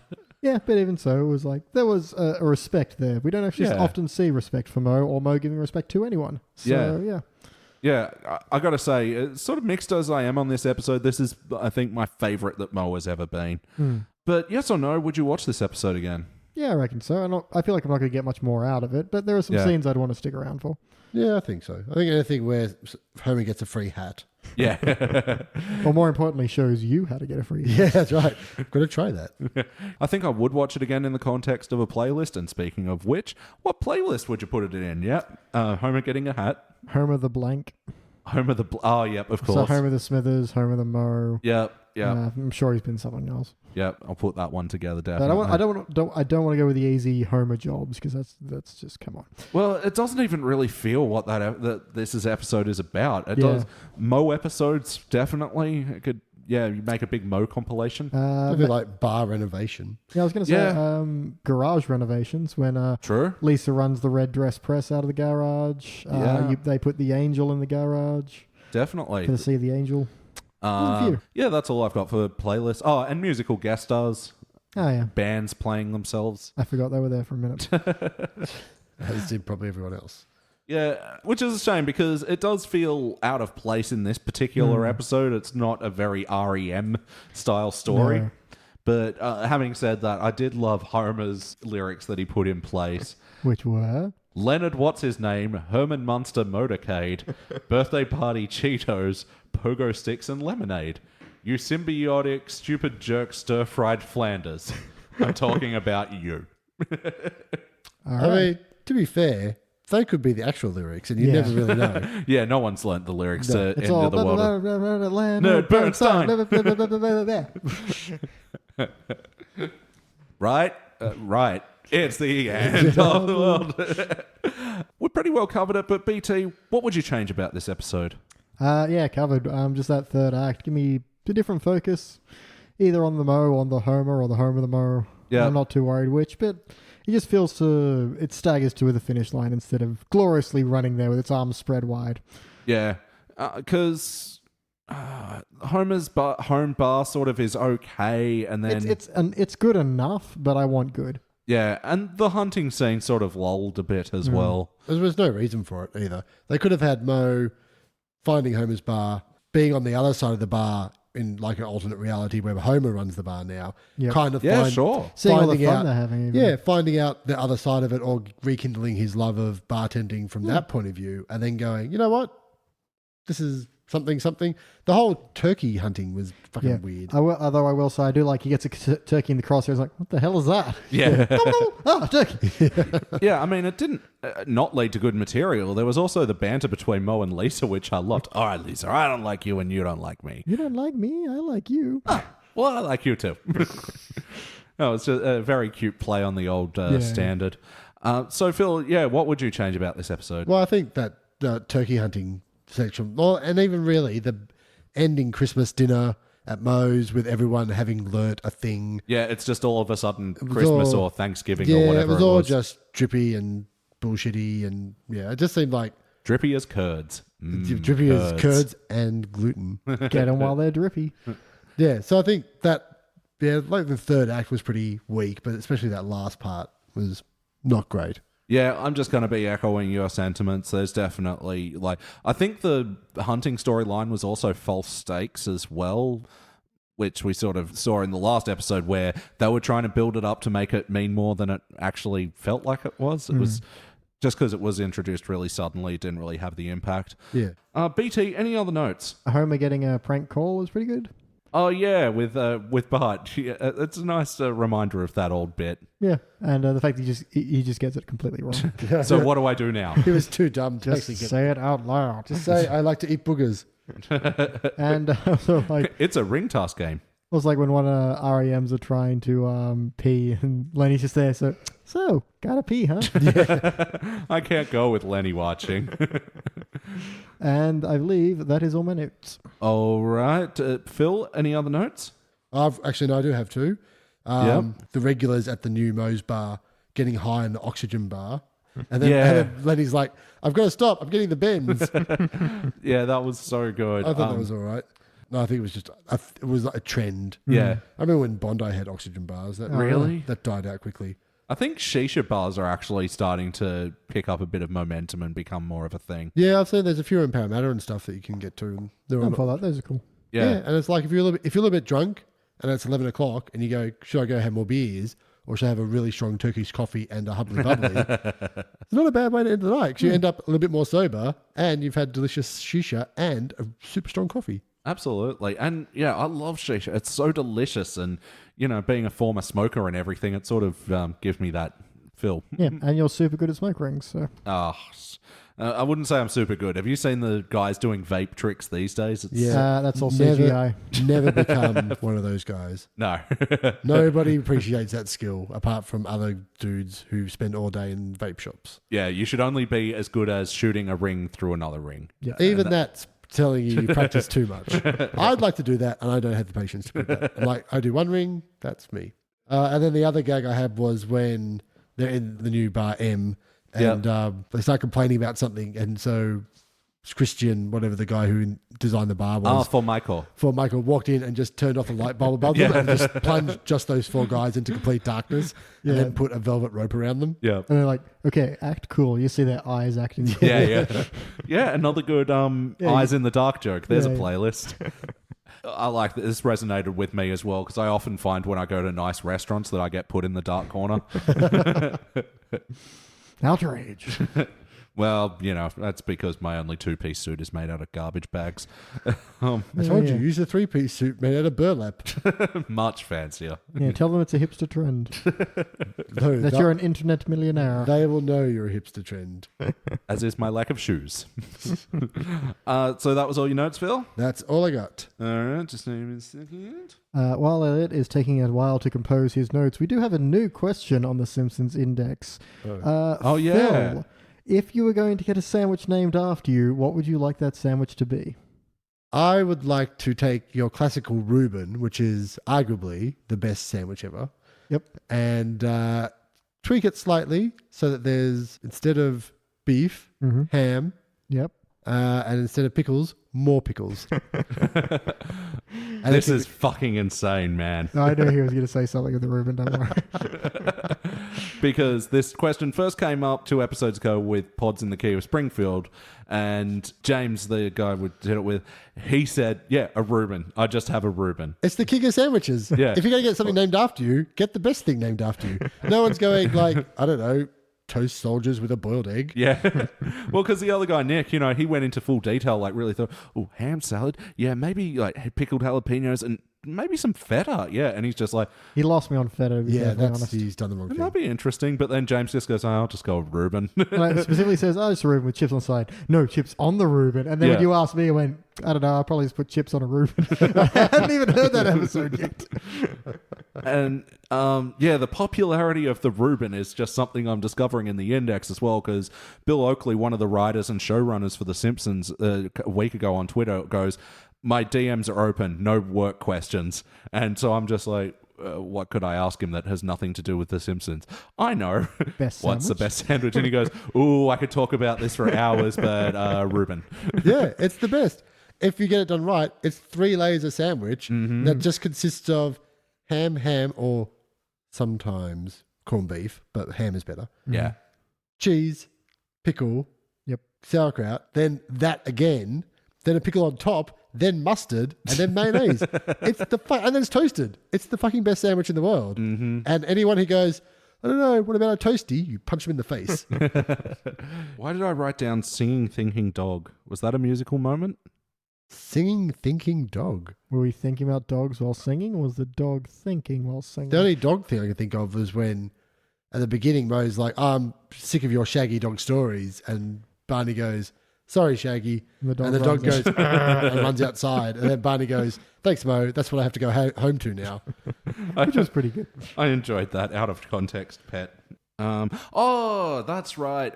The other musical moment was Homer's little improvised song as he's that's right. walking down the street and singing what he's thinking. Hey, there's a dog. I quite enjoyed that. The other bit I like, now that I'm just thinking of it, is when Mo changes the channel from, postmodern images on I to the football game. And they're like, "Hey, we were watching that." I do like that. Unless you're being ironic, Yeah. turn it back. All right, time for some quick fire notes. Conceptual. Homer's whole, when he starts digging the hole and he starts getting chest pains and the defibrillate. What do you guys think of that? Yeah, it's been done. Yeah. Also, that's not how a defibrillator works. Easy gag. It's more how it works. It is more how it works, to be fair, yeah. Yeah. Easy gag, though, and pointless. Yeah, it just felt very lazy. This thing's paying for itself. It is weird that Homer is making himself look like an idiot in his own story. In context, when he reveals that this is actually just the story he's telling to the barflies. Why does he make himself look like an idiot? Not an idiot. He's having a heart attack. He's a hero for saving his own life. I guess. Dad just complains about how Whitey's keeping him down. Yeah, that's weird. Also, that's now that I think about it, that's also in Homer's retelling of a story. Yeah. Yeah. Yeah, that Bart said that, well, maybe Whitey is keeping him down. Yeah.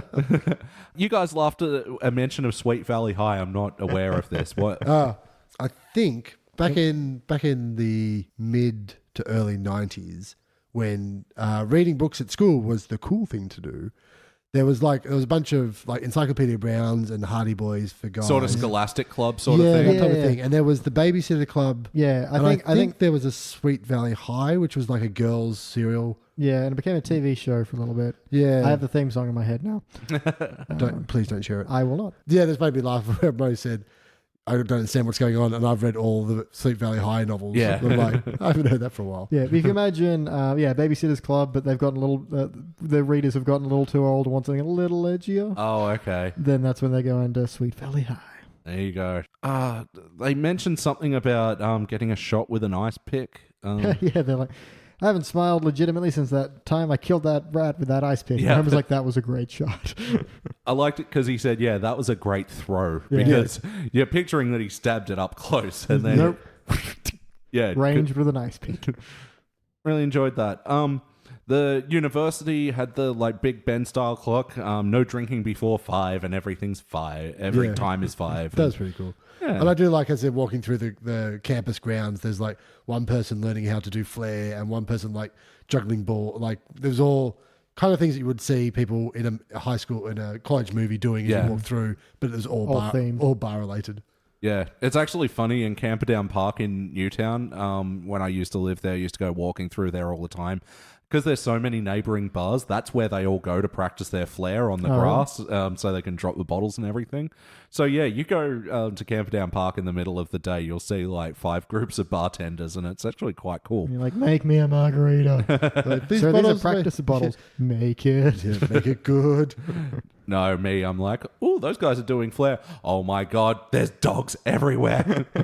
I am with my people. That one has a puffy tail. Actually, I heard something on Triple Day the other day, and they do, they have like little interstitials where they interview someone from somewhere for 12 seconds. Yeah, and it's yeah. like, and they're interviewing, I don't know, Jacinta from Erskineville. And he's like, what do you like about this place? She goes, there's a lot of bars and there's so many dogs to pet. Yeah, well, that was my New Year's resolution for last year, was to pat more dogs, and I did, and I'm not gonna lie, it was pretty damn good. That was a good year.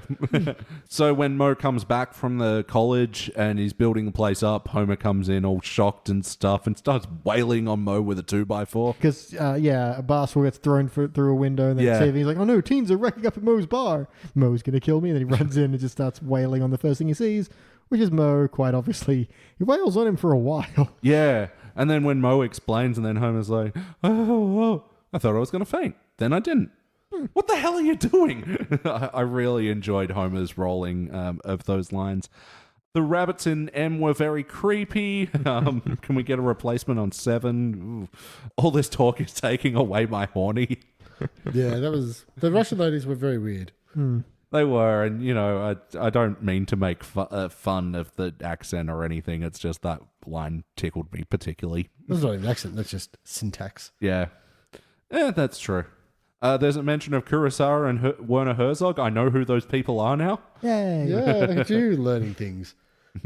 I don't know if anyone's ever compared those two guys' movies, though. They're very, Very different. No, Michael, that's not the REM way. Okay, let's recycle these shards. That's all right. They were pretty on point. Yep, and my final note is Moe's bird call routine. Because I remember this being a bumper for Channel 10's commercials, where he makes the bird call and the bird starts pecking his face and Not the face, not the face. starts pecking the crotch. Oh, okay, go back to the face. That's actually kind of relaxing after the crotch. I quite enjoyed that. I'm out of notes. You guys out of notes? I'm out of the notes. I'm all done. Let's rank it, Beach. Oh, I'm on a Brilva. I'm just trying to figure out where I land on this because I think it's quite strong, except for just the ending. Is that enough to pull it down? I am going to silver. Yeah? I think. You think?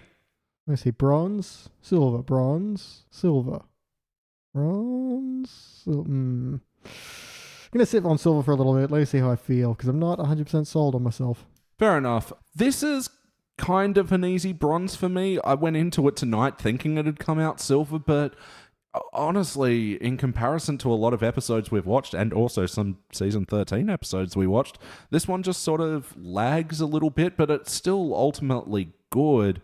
I just don't think it's silver good. We didn't really laugh out loud that much throughout the episode, and maybe it's because we have seen it a few times before, who knows, but yeah, I'm sitting on bronze, Phil. I'm going hard bronze on this one. It was not bad. It was reasonably good. Had good heart to it, but yeah, like you said, it wasn't super entertaining. Yeah. I'm in conflict with the brains and guts again. Go with the gut. What does your brain care? Yeah, it's true. It's making good arguments though. All right, let me see how the word bronze feels. Neither one feels 100% to me. Shit. Give it gold then. No, I can't do that. That's absurd. Oh, that's absurd. That's absurd. Fail it. I can't. That's also absurd. Well, I'm a man of extremes. Do one of the two. Okay, let me try it one last time. Bronze, silver. Yeah. You want to say bronze? I do. Let's admit it to everyone. Bronze. You're downgrading? Surprisingly, I'm All in right. conflict still, but I'm like 60% bronze, 40% silver. All right. Well, I have turned that S into a B, so that will be a unanimous bronze all around. It will be joining other such episodes as Season 13's The Frying Game, which we reviewed just last episode with the Screamer Pillar and the reality show Stitch Up. This will also be joining The Falcon and the Dough Man with Kiefer Sutherland, Chief of Hearts, where Homer and Chief Wiggum become best friends, Smoke on the Daughter, which we did together a few weeks ago. Mm-hmm. Feels about on par with Smoke on the Daughter for me. How I Spent My Strummer Vacation, Lastest Gun in the West, Take My Wife's Sleaze, The Hells Angels, Hell's Satans rather. Yeah, I think this actually fits in quite well down there in the bronzes. Yeah, it belongs. Yeah. All right, cool. Well, that does it for Homer the Mo. Now we're going all the way back to the very, very earliest of the classic eras. We're doing Season 1's Life on the Fast Lane. Wow. Which one is this? Or should I just wait and find out? I think it's something about bowling. We'll be back. Ew, gross. You know, sometimes when I say we'll be back, I can hear the music in my head. You've conditioned yourself.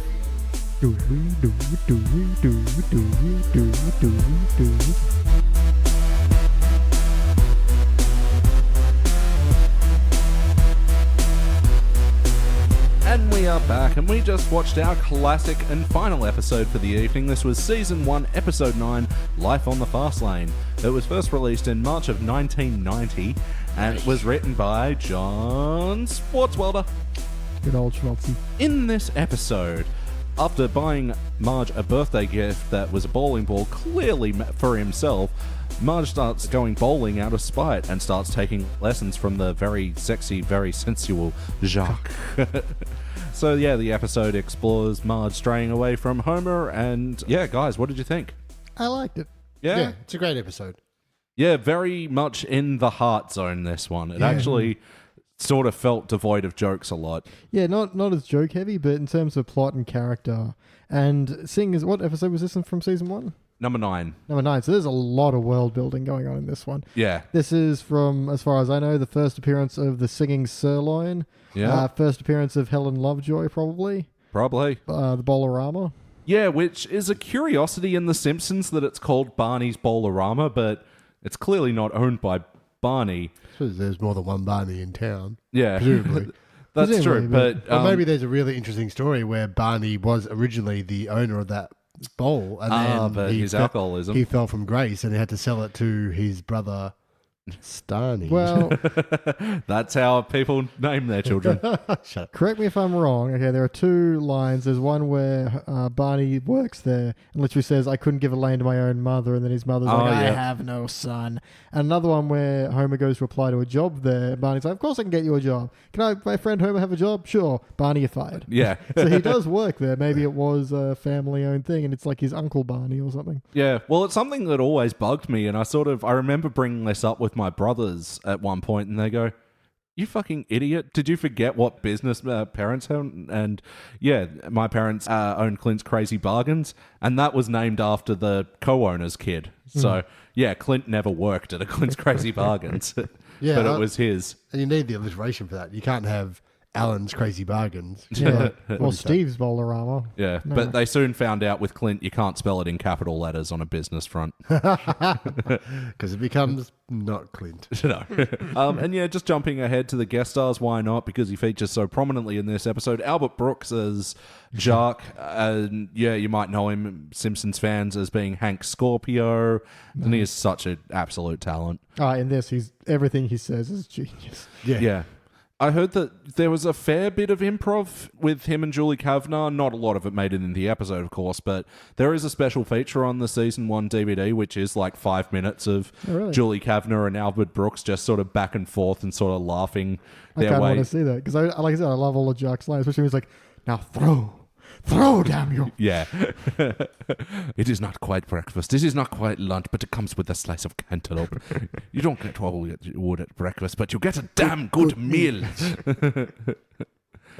He was a bright spot in this episode. That was kind of a downer, let's be honest. It's challenging, yeah. Yeah, BT, what's a joke that stood out to you from this episode? I'm going to stick with the first joke I noticed again, and Lisa makes Whistler's mother out of macaroni. That's a bit of a Schwartzweldian Americana leaking through again. Yeah. As we all know, Schwartzwelder loves his Americana. Yeah. Oh, God, I'm so uncultured. I only know Whistler's mother because of the... Mr. Bean movie? Yep. Right here. The trick is, you don't say that, and people assume you didn't know it from there. This ugly old bat.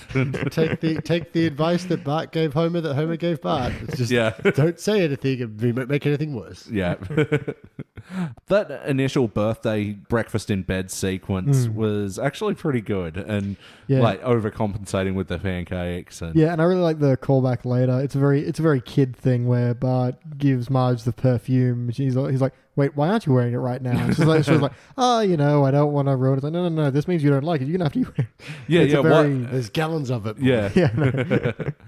This occasion would be already too special if we had it more special. Yeah, it's a very parent-child back and forth. I quite like that. Yeah. Phil, what's a joke from this episode that stood out to you, for better or worse? There was a really good sign gag at the beginning where she walks into the bowling alley for the first time and she's like, excuse me, where do I throw this? And the guy's like, over there. She's like, oh, thank you. And he's like, wait, you can need a lane. She's like, oh, no, I don't. And he points to a sign and says, you can't, no bowling without a lane. And the sign says, no bowling without a lane. Like, it's very specific. Yeah. And also has no bowling without shoes, fair enough. No bowling without a lane. Without a lane. Yeah. It's like, how could you do that? Were you just going to throw it on the floor and, try to hit the onion rings? Or The onion rings. There are quite a few callbacks in this one. Yeah. A joke that stood out to me, I'm just going to go with the sign writers where at the Singing Sirloin, the home of ballads and salads. Oh, really? Is that what I said? No. Even there were a few other good sign jokes when Homer was walking looking for a present for Marge, like at the corn emporium, and he walks by and he goes, too corny. But I like that he chuckles to himself, like he's actually kind of proud of him. Actually, just before that, I really like his when he's leaving the room to go get Marge a present. The classic little, I'm just gonna go. Such a nice day. Might go for a walk. Yeah, the sound pantomime of running down the stairs, out the door, into the car. I think he forgot, Mom. Was there an episode where he does exactly the same thing but just slides down the drain pipe? Yeah, the Valentine's Day Is that what that episode. is? Because I'm like, Because that's when they're downstairs having breakfast. He goes upstairs and that's what I was going. Maybe that's this one, but it wasn't. No, I was confused. Yeah, tries to slide down the drain pipe, whole thing fucking falls over. PT, what's a story moment from this episode that stood out to you for better or worse? Jeez, I don't know if you call it, well, just the whole thing, really. It's all actually quite a compelling story. Yeah, it's again, early season episode. You can explain the plot in about 2 sentences. Yeah, Marge goes bowling and seduced by the shark. Jacques Brunswick. I do love that. Mr. Brunswick. Yeah.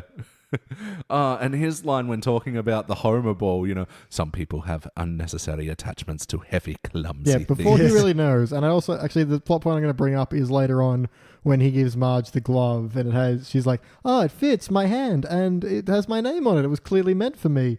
Again, Jacques doesn't necessarily know that this is paralleling Homer's gift. Yeah. But, I like that as a kind of story point of that. It's not just his charm that is seducing, it's his thoughtfulness. But I also love that immediately he says 1795. Yeah.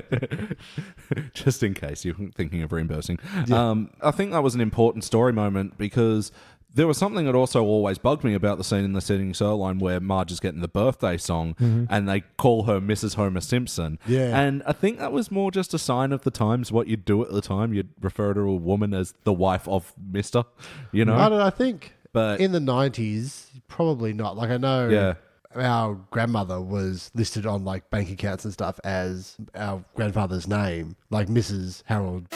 And when I know that she had trouble changing it after he'd passed away because she wasn't him. Yeah. But I think by the 90s, you probably... I don't think anyone's calling anyone Mrs. and then the husband's I name. assumed it just kind of fit the rhythm of the song a bit better. Yeah, I assumed that it was Homer had forgotten what her name was. And just put my name down. Yeah. But I felt like that was actually an important bit of establishing, Marge actually owning the glove later and it actually being her thing. Yeah, and I also like that glove is what clues Homer into the fact that, there might be something more than bowling going on because it's to Marge. Yeah. And he's like, he's like, wait a second, to be given it from somebody. Yeah. Yes. Ooh. That's a powerful glove, a powerful tool of storytelling, that glove. It is. This episode made a lot of good use of those subtleties. In that moment where he looks at the glove, he discovers it's to Marge rather than just Marge's glove, has that realization of, oh shit, this is more than just bowling. Yeah. But then what he does is puts the glove back in the drawer and quietly closes the drawer. Yeah, like, it doesn't fly off the handle. Yeah, he's like almost succumbed to the realization of what's happening, and it's, this is just a sad thing that's happened and there's no way out. So he just succumbs to the situation, which I thought was really an interesting move. It's obviously not what we'd really expect of Homer later on in more recent seasons. But yeah, I feel like a more recent episode would spend a lot of time of Homer fighting for Marge, and really he should. It's actually quite an odd choice that you don't really see Homer fighting until the PB&J speech.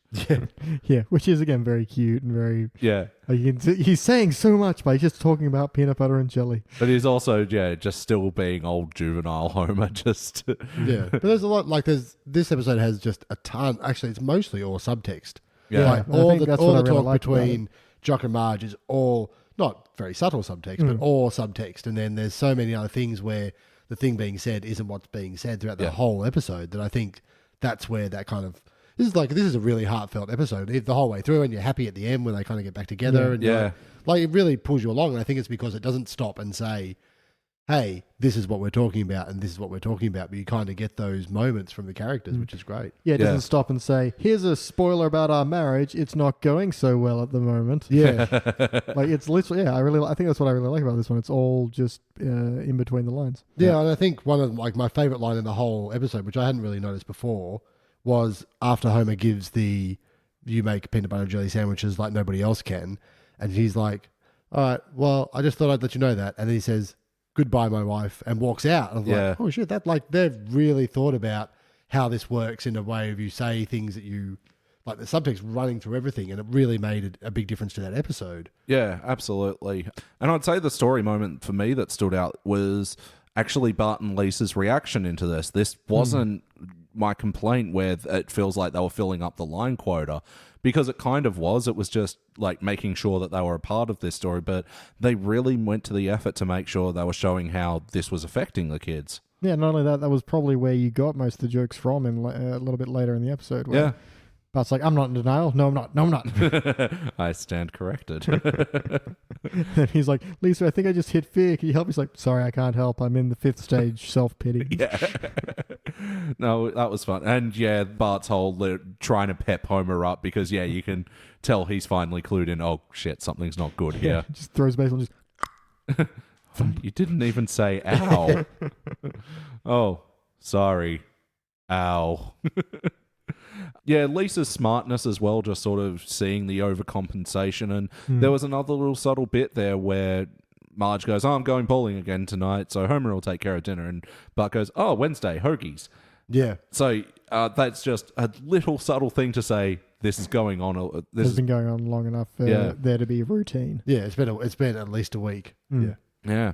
So, play count. How many times before tonight do you think you've seen this episode? This one didn't get syndicated a lot, so I'm only going to say maybe 4 or 5, but I swear I haven't seen this one in like 20 years. Yeah? Yeah. Phil?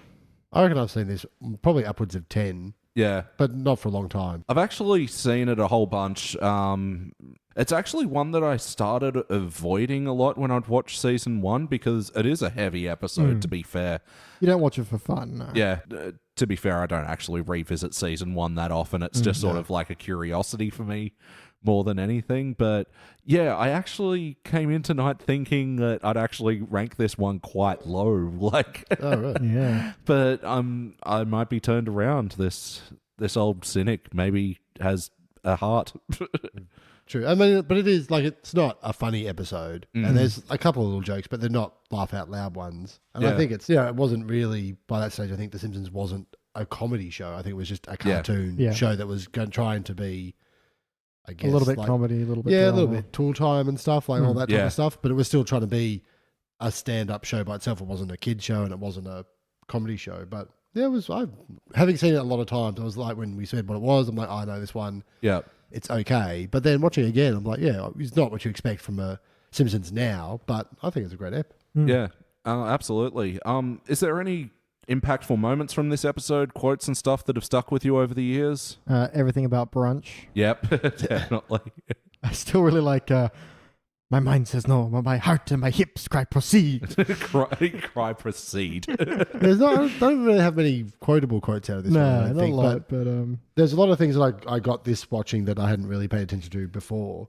At the very beginning where Homer's gone to buy Marge a present and she's on the phone to Patty and Selma and they foreshadow what he does. They say, like, remember that time he always buys you something he wants for himself. She's like, last time it was a tackle box and the time before that was this. And she's like, oh, no. A Connie Chung calendar was one of them. That's what I thought it was. And I'm like, is that the news anchor? I think so, yeah. Yeah, that's a weird connection, but oh well. But I was like, oh, that's really interesting that they foreshadow that from that position. And then I also love where they're out at the singing sirloin and Homer's wolfing down his steak. And Patty goes to Selma, do you know the Heimlich maneuver? And Selma goes, no. Patty's like, good. Yeah. They had some great banter back in the old days. It's actually interesting. They've sort of dropped off as characters a bit. Yeah, I think they just played everything they could. Yeah. Well, and I imagine having them smoking constantly on screen is a bit awkward. Yeah, but you could always just not have them smoke. That's true. What about vaping? It's the new... Oh, they probably have done an episode recently where they vape. I feel like that's coming up, yeah. Definitely. Yeah, any other impactful moments over the years? I know Jark's line, let's hope something runs her over. I did love that. It's so dark. Yeah. I think we've all thought that about either your own personal Helen Lovejoy or Helen Lovejoy herself. Yeah, it's funny that she introduces herself, I'm the gossipy wife of the minister. Yeah, it makes me think that must have been one of the first times we've seen her. Yeah, that's what makes me assume. And but even then, it's just, I like that they're driving the point home that hard. Yeah, definitely. She's a person that's going to be telling everybody about, you'll never believe who I saw at brunch. I know. Although I do like his line of, want to meet you again, away from the prying eyes and Helens of this world. Yep. There's an interesting moment in that scene, actually, where he's reaching out and for Marge's hands and she keeps, like, inching them back a little bit. It's sort of reminiscent of Back in the Car as well. Did this feel like an episode of The Simpsons? Yeah, surprisingly for a season 1, which a lot of them, they're finding their feet. They're definitely doing that a little bit here. Yeah. But I'd say, other than the fact that that's not the reaction we're used to getting from Homer, yeah, I mean, story-wise and structure and the way the jokes are formed, even though it's not as joke-heavy, but they're still very Simpsons-y jokes. Yeah. Yeah, I think a lot of the jokes are visual in this. Like, there was the hand-touching montage of bowling. Yeah. Especially, like, going for the onion rings. The end of the onion ring It's touching. guiding her gently into the catch-up. Yeah, I think, like, there wasn't many verbal gags. And I think it felt like a Simpsons, but the kids were definitely off. Like, at the beginning when they're both up cooking an enormous breakfast for Marge's birthday, like, we've seen from now that they don't care that much. But yeah, that's early on where they're still trying to be a functional family, I suppose. Yeah, because it is sort of tricky to answer this question in, a season where they're clearly establishing the foundation. But, talking about that opening scene, that just sort of felt more like kids being kids stuff. And yeah. like certainly with me and my brothers making horrible, horrible breakfasts in bed, Yeah. I think the one thing that they didn't hit on was that the breakfast probably tasted terrible. It's terrible. I do like they've made about 400 pancakes. He's like, do you think that's enough? One more. And the whole, licking the beaters thing, that was something, every kid did. Yeah, absolutely. And it was damn tasty. Mum, if you're listening to this, prepare me some beaters. Just the beaters. Whip me up some beaters. I like that, the idea that's an hors d'oeuvre now. So beater. Is everyone there like awkwardly trying to get their tongue around the edge of the inside? Yeah. I mean, in the age where they put cookie dough in things now, why not? Would so like a beater to start? If you could make a pretzel beater wrapped around cookie dough, it would sell. Yeah, it would. I am so in for that. So let's talk about the wackiness of this episode. You got the fantasy sequence between Marge and Jark again. She's unconscious. Do you guys know if it's referencing anything? Because it's such a vivid style. It's a very distinct style. Not specific. It feels like a little bit like a 1940s, 50s musical kind of thing. A Fred Astaire type. Yeah, a little bit like that. But I just really like how the way it's coloured and the way the shots transition. Yeah, it was really well done. I also like how they start it like it's a theatrical play. She's at the front of his door and the curtains come up. Oh, if the front of his door becomes the curtain, which rises up. Yeah, I thought that was really, really nice. They kind of pan out, and they're on the triangles of the bowling lane, and you certainly have a lot of bowling trophies. There's also trophies in making love. Oh, fuck, he was so good in this. Yeah. Just, an absolute perfect character the whole time. And there were so many of these animation things which were subtly referencing to bowling, like when Marge and Jark are in the car and the moon is a clear bowling ball. I love that. Like this huge yellow bowling ball in the sky. Yeah, definitely. And I do like, as a catalyst for Marge and Jark meeting, like she's seen him bowling with his friends and he's obviously quite good and she's obviously quite terrible, but they don't, meet in any, like she has such a bad bowl that it knocks over, jumps the lane and knocks into his pin, and he's like, oh, is this yours? And that's like, I found that to be a reasonably organic way of them actually meeting, whereas especially the HD versions, it would have just been, hey, you're a guy who learns how to bowl. Come teach me how to bowl. Like, it just seemed like just that little difference of the happenstance or the meet cute of them meeting via her terrible bowl. Yeah. Just gave it that much more reality, I suppose. Yeah. And then they continue because she's actually getting lessons. She's like, how much? $25 at a $40 value. Yeah. But yeah, it felt like a real conversation that people would actually have. It's not, what are you doing here, Kareem Abdul-Jabbar, or anything like that. Yeah, and it makes sense from her perspective. She's bowling out of spite, and here's a guy offering to help us. She's like, yeah, why not? Doing things for spite. There's a playlist in The Simpsons. Don't say revenge. Don't say revenge. Revenge? That's it. I'm out of here. Yeah. And so I've just looked up. Apparently, the dream sequence is reminiscent of The Gay Divorcee. Of course. Who could forget that classic film? When it meant happy. It was a film starring Fred Astaire and Ginger Rogers. Well, there we go. Yeah, that looks so beautiful with the black, the whites, and the pinks and oranges and stuff. Yeah, I like how Marge's hair turns to pink in that kind of color palette. Yeah, and just sort of the things that they decided to pick which ones were colorized, like the champagne as well, and just really enjoyed that sequence. And then at the very end, you get the officer and a gentleman reference. Oh, where he's carrying her through the thing? Mm-hmm. Oh, okay. Takes off the hat and puts it on. I'm pretty sure that's the movie reference, yeah. I've not seen it. I just don't know. I just know the clip. Yeah, I think it's referenced in a lot of things with like Love Lift Us Up Where We Belong and all that, which I only just recognized was that this time, but I think they're doing a slightly Palporty version. Yeah, probably, because again, first season, they didn't have Simpsons money yet. Yeah.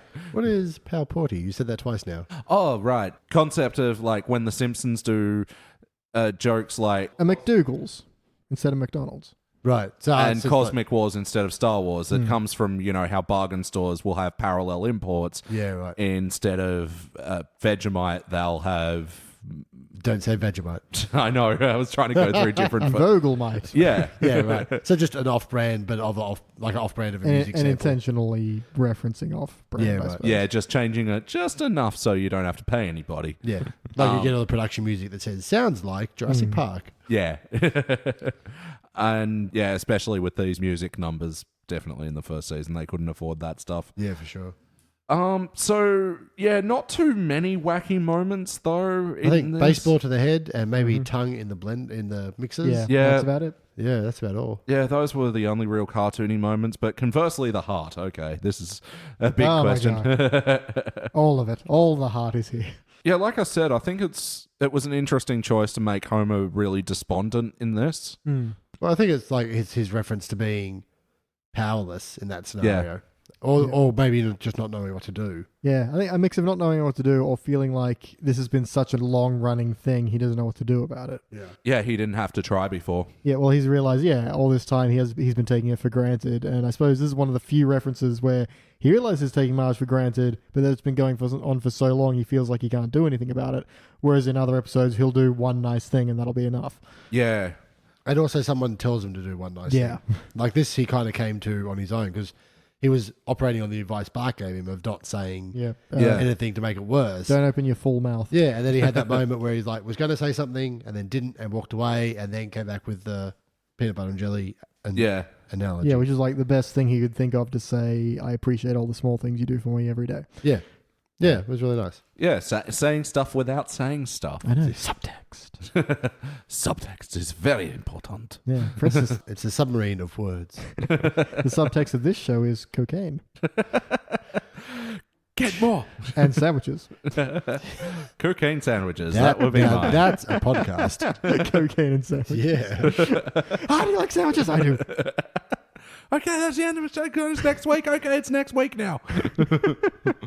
Yeah, so other heart moments from this episode. Like, how did you guys feel about like how Marge was owning this situation?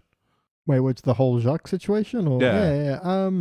I like how organically it did come around. It was, she is getting lessons from him because she's wanting lessons, and then that kind of evolves organically. It wasn't forced or thrown together. Or again, some of the other episodes we've seen where she's a little bit tempted. It's like, Why is it? Who is this person to you? Yeah, like I think it was Devil Wears Nada we watched where she almost kisses Flanders, and yeah, it's just so forced. I think we all just complained about how it just didn't work or make any kind of sense. And it was also, that was such a fast turnaround of like nothing. Suddenly I'm sexually attracted to Flanders. You're like, what? Whereas this was like she resisted, and then they had a legitimate reason. And it took 4 bowling lessons before he said, "Come to my room." Come to brunch. No, and she is physically resistant the whole time, and I'm a married woman. And yeah, I really like. Would you like a mimosa? I'm a married woman. Yeah, I find it charming to think I was saying something rude, but yeah, and I like that Marge's naivete coming through. I think for me a big bump moment is when she's giving the kids lunch and saying goodbye, and you're like, oh, is she like saying goodbye? Yeah, is she really thinking about this? So you're going bowling tonight? Yes, whatever. Extra treats. Yeah, pretty much. Yeah, and those lunches look good. I always thought as a kid that was like a candy pony that she got. It is kind of like the color of candy, yeah. Yeah. Yeah, and in the bump moments, Lisa was really good in this episode as well, just the way she was going through the stages and stuff. Yeah, because she's explaining she wasn't bossing people around. Yeah. She was like, this is the thing that we're going through. I do like she was like, she couldn't help Bart, who was in fear, because she'd moved on to self-pity. Yeah. It was like, I can't do it. All right, so yes or no? Yep. Yes. Yeah, sure. Like, not rushing out to see it. Maybe if it's in a playlist, definitely. What playlist, though? Marge's Infidelity. Yeah, it doesn't come up too often, so we get some the Bowlerama. Yeah, definitely. Yeah, anything to do with bowling, and now I've just got Homer. I'm gonna make it after all. Yeah, bowling episodes, Albert Brooks episodes. The incredibly small playlist, which will be references to their direct ages. Because at the beginning they're like, Marge's 34th birthday, and like, ooh, interesting. Which, as we've discovered, the ages of Marge and Homer are just wildly inconsistent. Like, the only two I can think of where they directly reference anyone's age is this one and Mother Simpson, where they mention how old Homer is exactly. Yep. Yeah, I can't really think of any other ones. There's not really much in this episode. It's it's about sort of 3 different things. Yeah. Bowling, infidelity, singing solo. Yes. Yeah. Maybe sex in the backseat of a car. I did like that. I definitely didn't get that from the first time I was a kid. Yeah. Won't be back for 10 minutes. I love how everyone's just, yeah! I will say, actually, as well, as far as like impactful moments, the idea of a Homer present is something that's in my family, like when someone buys a present that was obviously for themselves. Oh, really? And we go, oh, that is such a Homer present. Oh, the Homer's bowling ball, right? And I do love him trying to justify it. It's like, but the holes were drilled for your fingers. Well, I couldn't cut your hand off and bring it with me now. Your name is on it, so you know it was from me. Yeah. It's just some of the shittiest track covering ever. But then the turnaround when she's like, well, I'm going to use it. What? You've never bowled before. Yeah. Yeah, puts himself straight back into it. Yeah. Yeah, and totally explaining his selfishness without going, oh, Homer, you're so selfish, you know? Yeah. Guest stars did that. Musical moments, so there was a Love Lift Us Up. I don't think there are any other musical moments. Or the singing and the singing sirloin. I didn't catch any of the songs, but I do like how one of them's like clearly awake. A funeral. Next to a anniversary song. And expecting parents, and then funeral music. I do love there was that as a gag where Marge is driving to either meet Jock or meet Homer.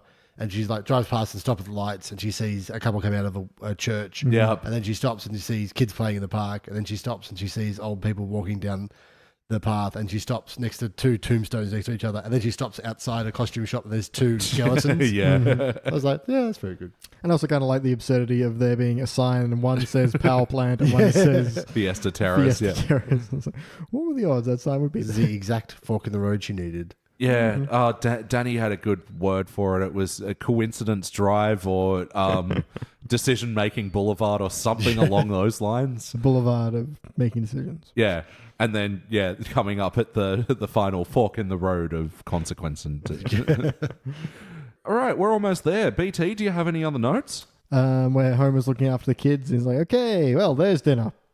Does the time always drag like this? Yeah. And I kind of want to watch it again. The back and forth between Marge and Chuck, who's like, do you feel the lane, Marge? Yes. Do you feel how smooth it is? Yes, it's quite smooth. Yes, it is smooth indeed. I know. Yes, it is. Smooth. Yes. I feel like that must have come out of the improv, then just back and forthing for a little bit. Yeah. My only last note is I kind of like in Marge's dream sequence, we get kind of a sense of how her repressed brain works Yeah? when she's in dreams. Because, outside of dreams, she thinks a mimosa is something dirty. Yeah. Inside of dreams, there are trophies for lovemaking. Yeah. And the champagne delivered by elevators. All right, time for my final quickfire notes. Everybody get down. He's got some notes. Wait, have I used that before? So when Homer gets to the mall, he parks in a no parking zone when there are several signs that say no parking. I missed that. Including, like, they're painted on the curb as well, no parking, and there are multiple signs. It's really funny. House of answering machines. Businesses that just could not exist anymore. Nope. Also, businesses that you could never make a gag from if it wasn't an animation. Yeah. Like, you wouldn't make 50 signs up for shops that you're never going to go into. Like I never thought about that, yeah. Popcorn Emporium, too corny. And then the one after that was... There was a something lingerie about shop. lingerie, and he's like, ooh, no, to something else. Too racy. Yeah. Maybe for the singing sirloin, but come on, Homer, get your woman some nice knickers. Really undercuts the sexiness of them calling them knickers, doesn't it? Indeed it does. In an Aussie accent. This is why the English are a very unsexy race. I like that this started out the whole Marge has got pretty big feet thing. Yeah. It's an interesting thing because I'm actually doing a rewatch of King of the Hill at the moment, and Peggy also has massive feet. It was just a joke they made in the 90s. It's all right. Yeah. Women with feet? What? I believe it all stems from Married with Children. Ah, yeah. Did Peggy have big feet too? No, or- but like every second episode, Al would have a story about this woman who came into the shop wanting me to cram her massive feet into his tiny pair of shoes. Oh. Yeah, It's like a general gripe about women somehow. Yeah. I understand it. I've never thought about it until now. Yeah, that's true. I've not thought of Married with Children since forever. Great. Since they parodied it on Futurama. Neither Yeah. has anybody else. I can tell you what the little arrows mean, and I can tell you which one is the beer frame. Do you know how to make a 7-10 split? Shout, the E80 is a cop. I don't know what the beer frame is. I don't think I know the arrows. I think it's the 5th frame. Halfway through, go get some beer. Yeah, it makes sense. Yeah. The beer frame. In team play, the only bowler on the team not to strike in a given frame must buy a beer for his teammates. Back to the show. But Every frame? But yeah, I like the 7-10 split joke. It's very silly, but it's well done. And my only other note is Jarkin putting on the aftershave and doing his anticipation scene. And I got nothing really to say about it in that I just think Albert Brooks is amazing. Yeah, I feel like they just wanted to squeeze one more scene out of that character. Yeah. Oh, but there's something that always sort of weirded me out about that. He says, you're going to strike out tonight. Yeah. Okay, so striking out in the baseball Is dating bad, sense. But in the bowling, well, you just say strike in bowling. You wouldn't say strike out. Yeah. I just kind of assumed that because he was French, maybe he just got the local Yeah. Yeah. colloquialism incorrect. Like, oh, it's a strike out. It must be a bowling term. Yeah. But even if he was getting it wrong, then he is foreshadowing that, yes, he did strike out tonight. Let's rank it now. Okay. Phil. Okay. I can give this gold. I think it's not quite up there to be quintessential QZ, but It's not where the Eagles fly it's not on a mountain high. It's not as high up as that lists me. But I really, really enjoyed it and thought it was a great episode. It wasn't super funny, but definitely part of the base that Simpsons built from. And there's a little bit of out of characterness because everyone's so new and the characters are so not formed. But yeah, I really enjoyed it. And I actually felt happy at the end of it. And you were there with the characters. So yeah, I think solid gold for me. All right, BT. Yeah, I was sitting at a Gilver the whole time, but I think just talking about the subtext of it has kind of pushed my guts into the gold. I think I'm surprised. I couldn't really remember this episode terribly well. And yeah, it's not a laugher, but it is a very well written episode. A lot of the jokes are a lot more subtle than I took for granted. I took this episode for granted. You can tell how well it makes sandwiches. Yeah, I believe that is a gold from me because it's a well-crafted episode. All right. And You don't get everything you would get to in a cubic zirconia, but you get a good episode. You do get a damn good episode. And here's the slice of cantaloupe. I'm giving it a silver. Look, all this stuff, like, considered of how clever it is and how innovative it is, especially given the time, but just as a Simpsons episode, it's still, I mean, silver's still great, but it's just, I don't have gold in me for this one. And I think it's mostly because I just don't really want to return to it anytime soon. Whereas a lot of the golds and cubics we rank is like, can we watch this right now again? Yeah, I would want to watch it again to just pull it apart a little bit more. Sure. And just track almost every line of dialogue and see how that links into other parts. Yeah. But this is definitely a milestone in the Simpsons canon, and yeah, should absolutely be respected, despite my Disrespect. my kind of low rank. But it will still be a gold episode. It'll be a dull gold, and it'll be joining such episodes as Krusty Gets Cancelled, which we reviewed a few weeks ago, Mountain of Madness, which I still don't know how you guys didn't give it 14 cubics each. I still don't know how you gave it 1 cubic each. I still don't know what that episode was. The one where Homer and Burns get trapped in a snow lodge. I didn't rate that one. Treehouse of Horror X and XI. Also in the dull gold category, Homer Simpson in Kidney Trouble, Homer to the Max, Homer versus Lisa in The Eighth Commandment, Selma's Choice, the Duff Gardens episode, and There's No Disgrace Like Home, the one we did with Dr. Marvin Monroe. Oh, that's right. Yeah, Am I alive or not? the other early ep. Yeah, that's it. Seems to be all right. Yeah, good spot for it. Mm-hmm. All right, guys. Well, I think that does it for episode 68 of The Simpsons Index. Oh, it's one away. Damn it. One episode away. Yep. Nice. All right, guys. Well, yeah, thank you for having us over, Phil. A pleasure as always. And thank you for coming along, BT. I mean, you drove, so... And I threw you in the boot. Just so you could listen to other podcasts. Wait, that was me? Oh my God, how perplexing. And out. Yep. That's all the mustard in the house. This isn't your house. But there's more mustard. Thank you for checking out the Simpsons Index podcast. Don't forget to go to www.thesimpsonsindex.com for the spreadsheet and information about upcoming episodes.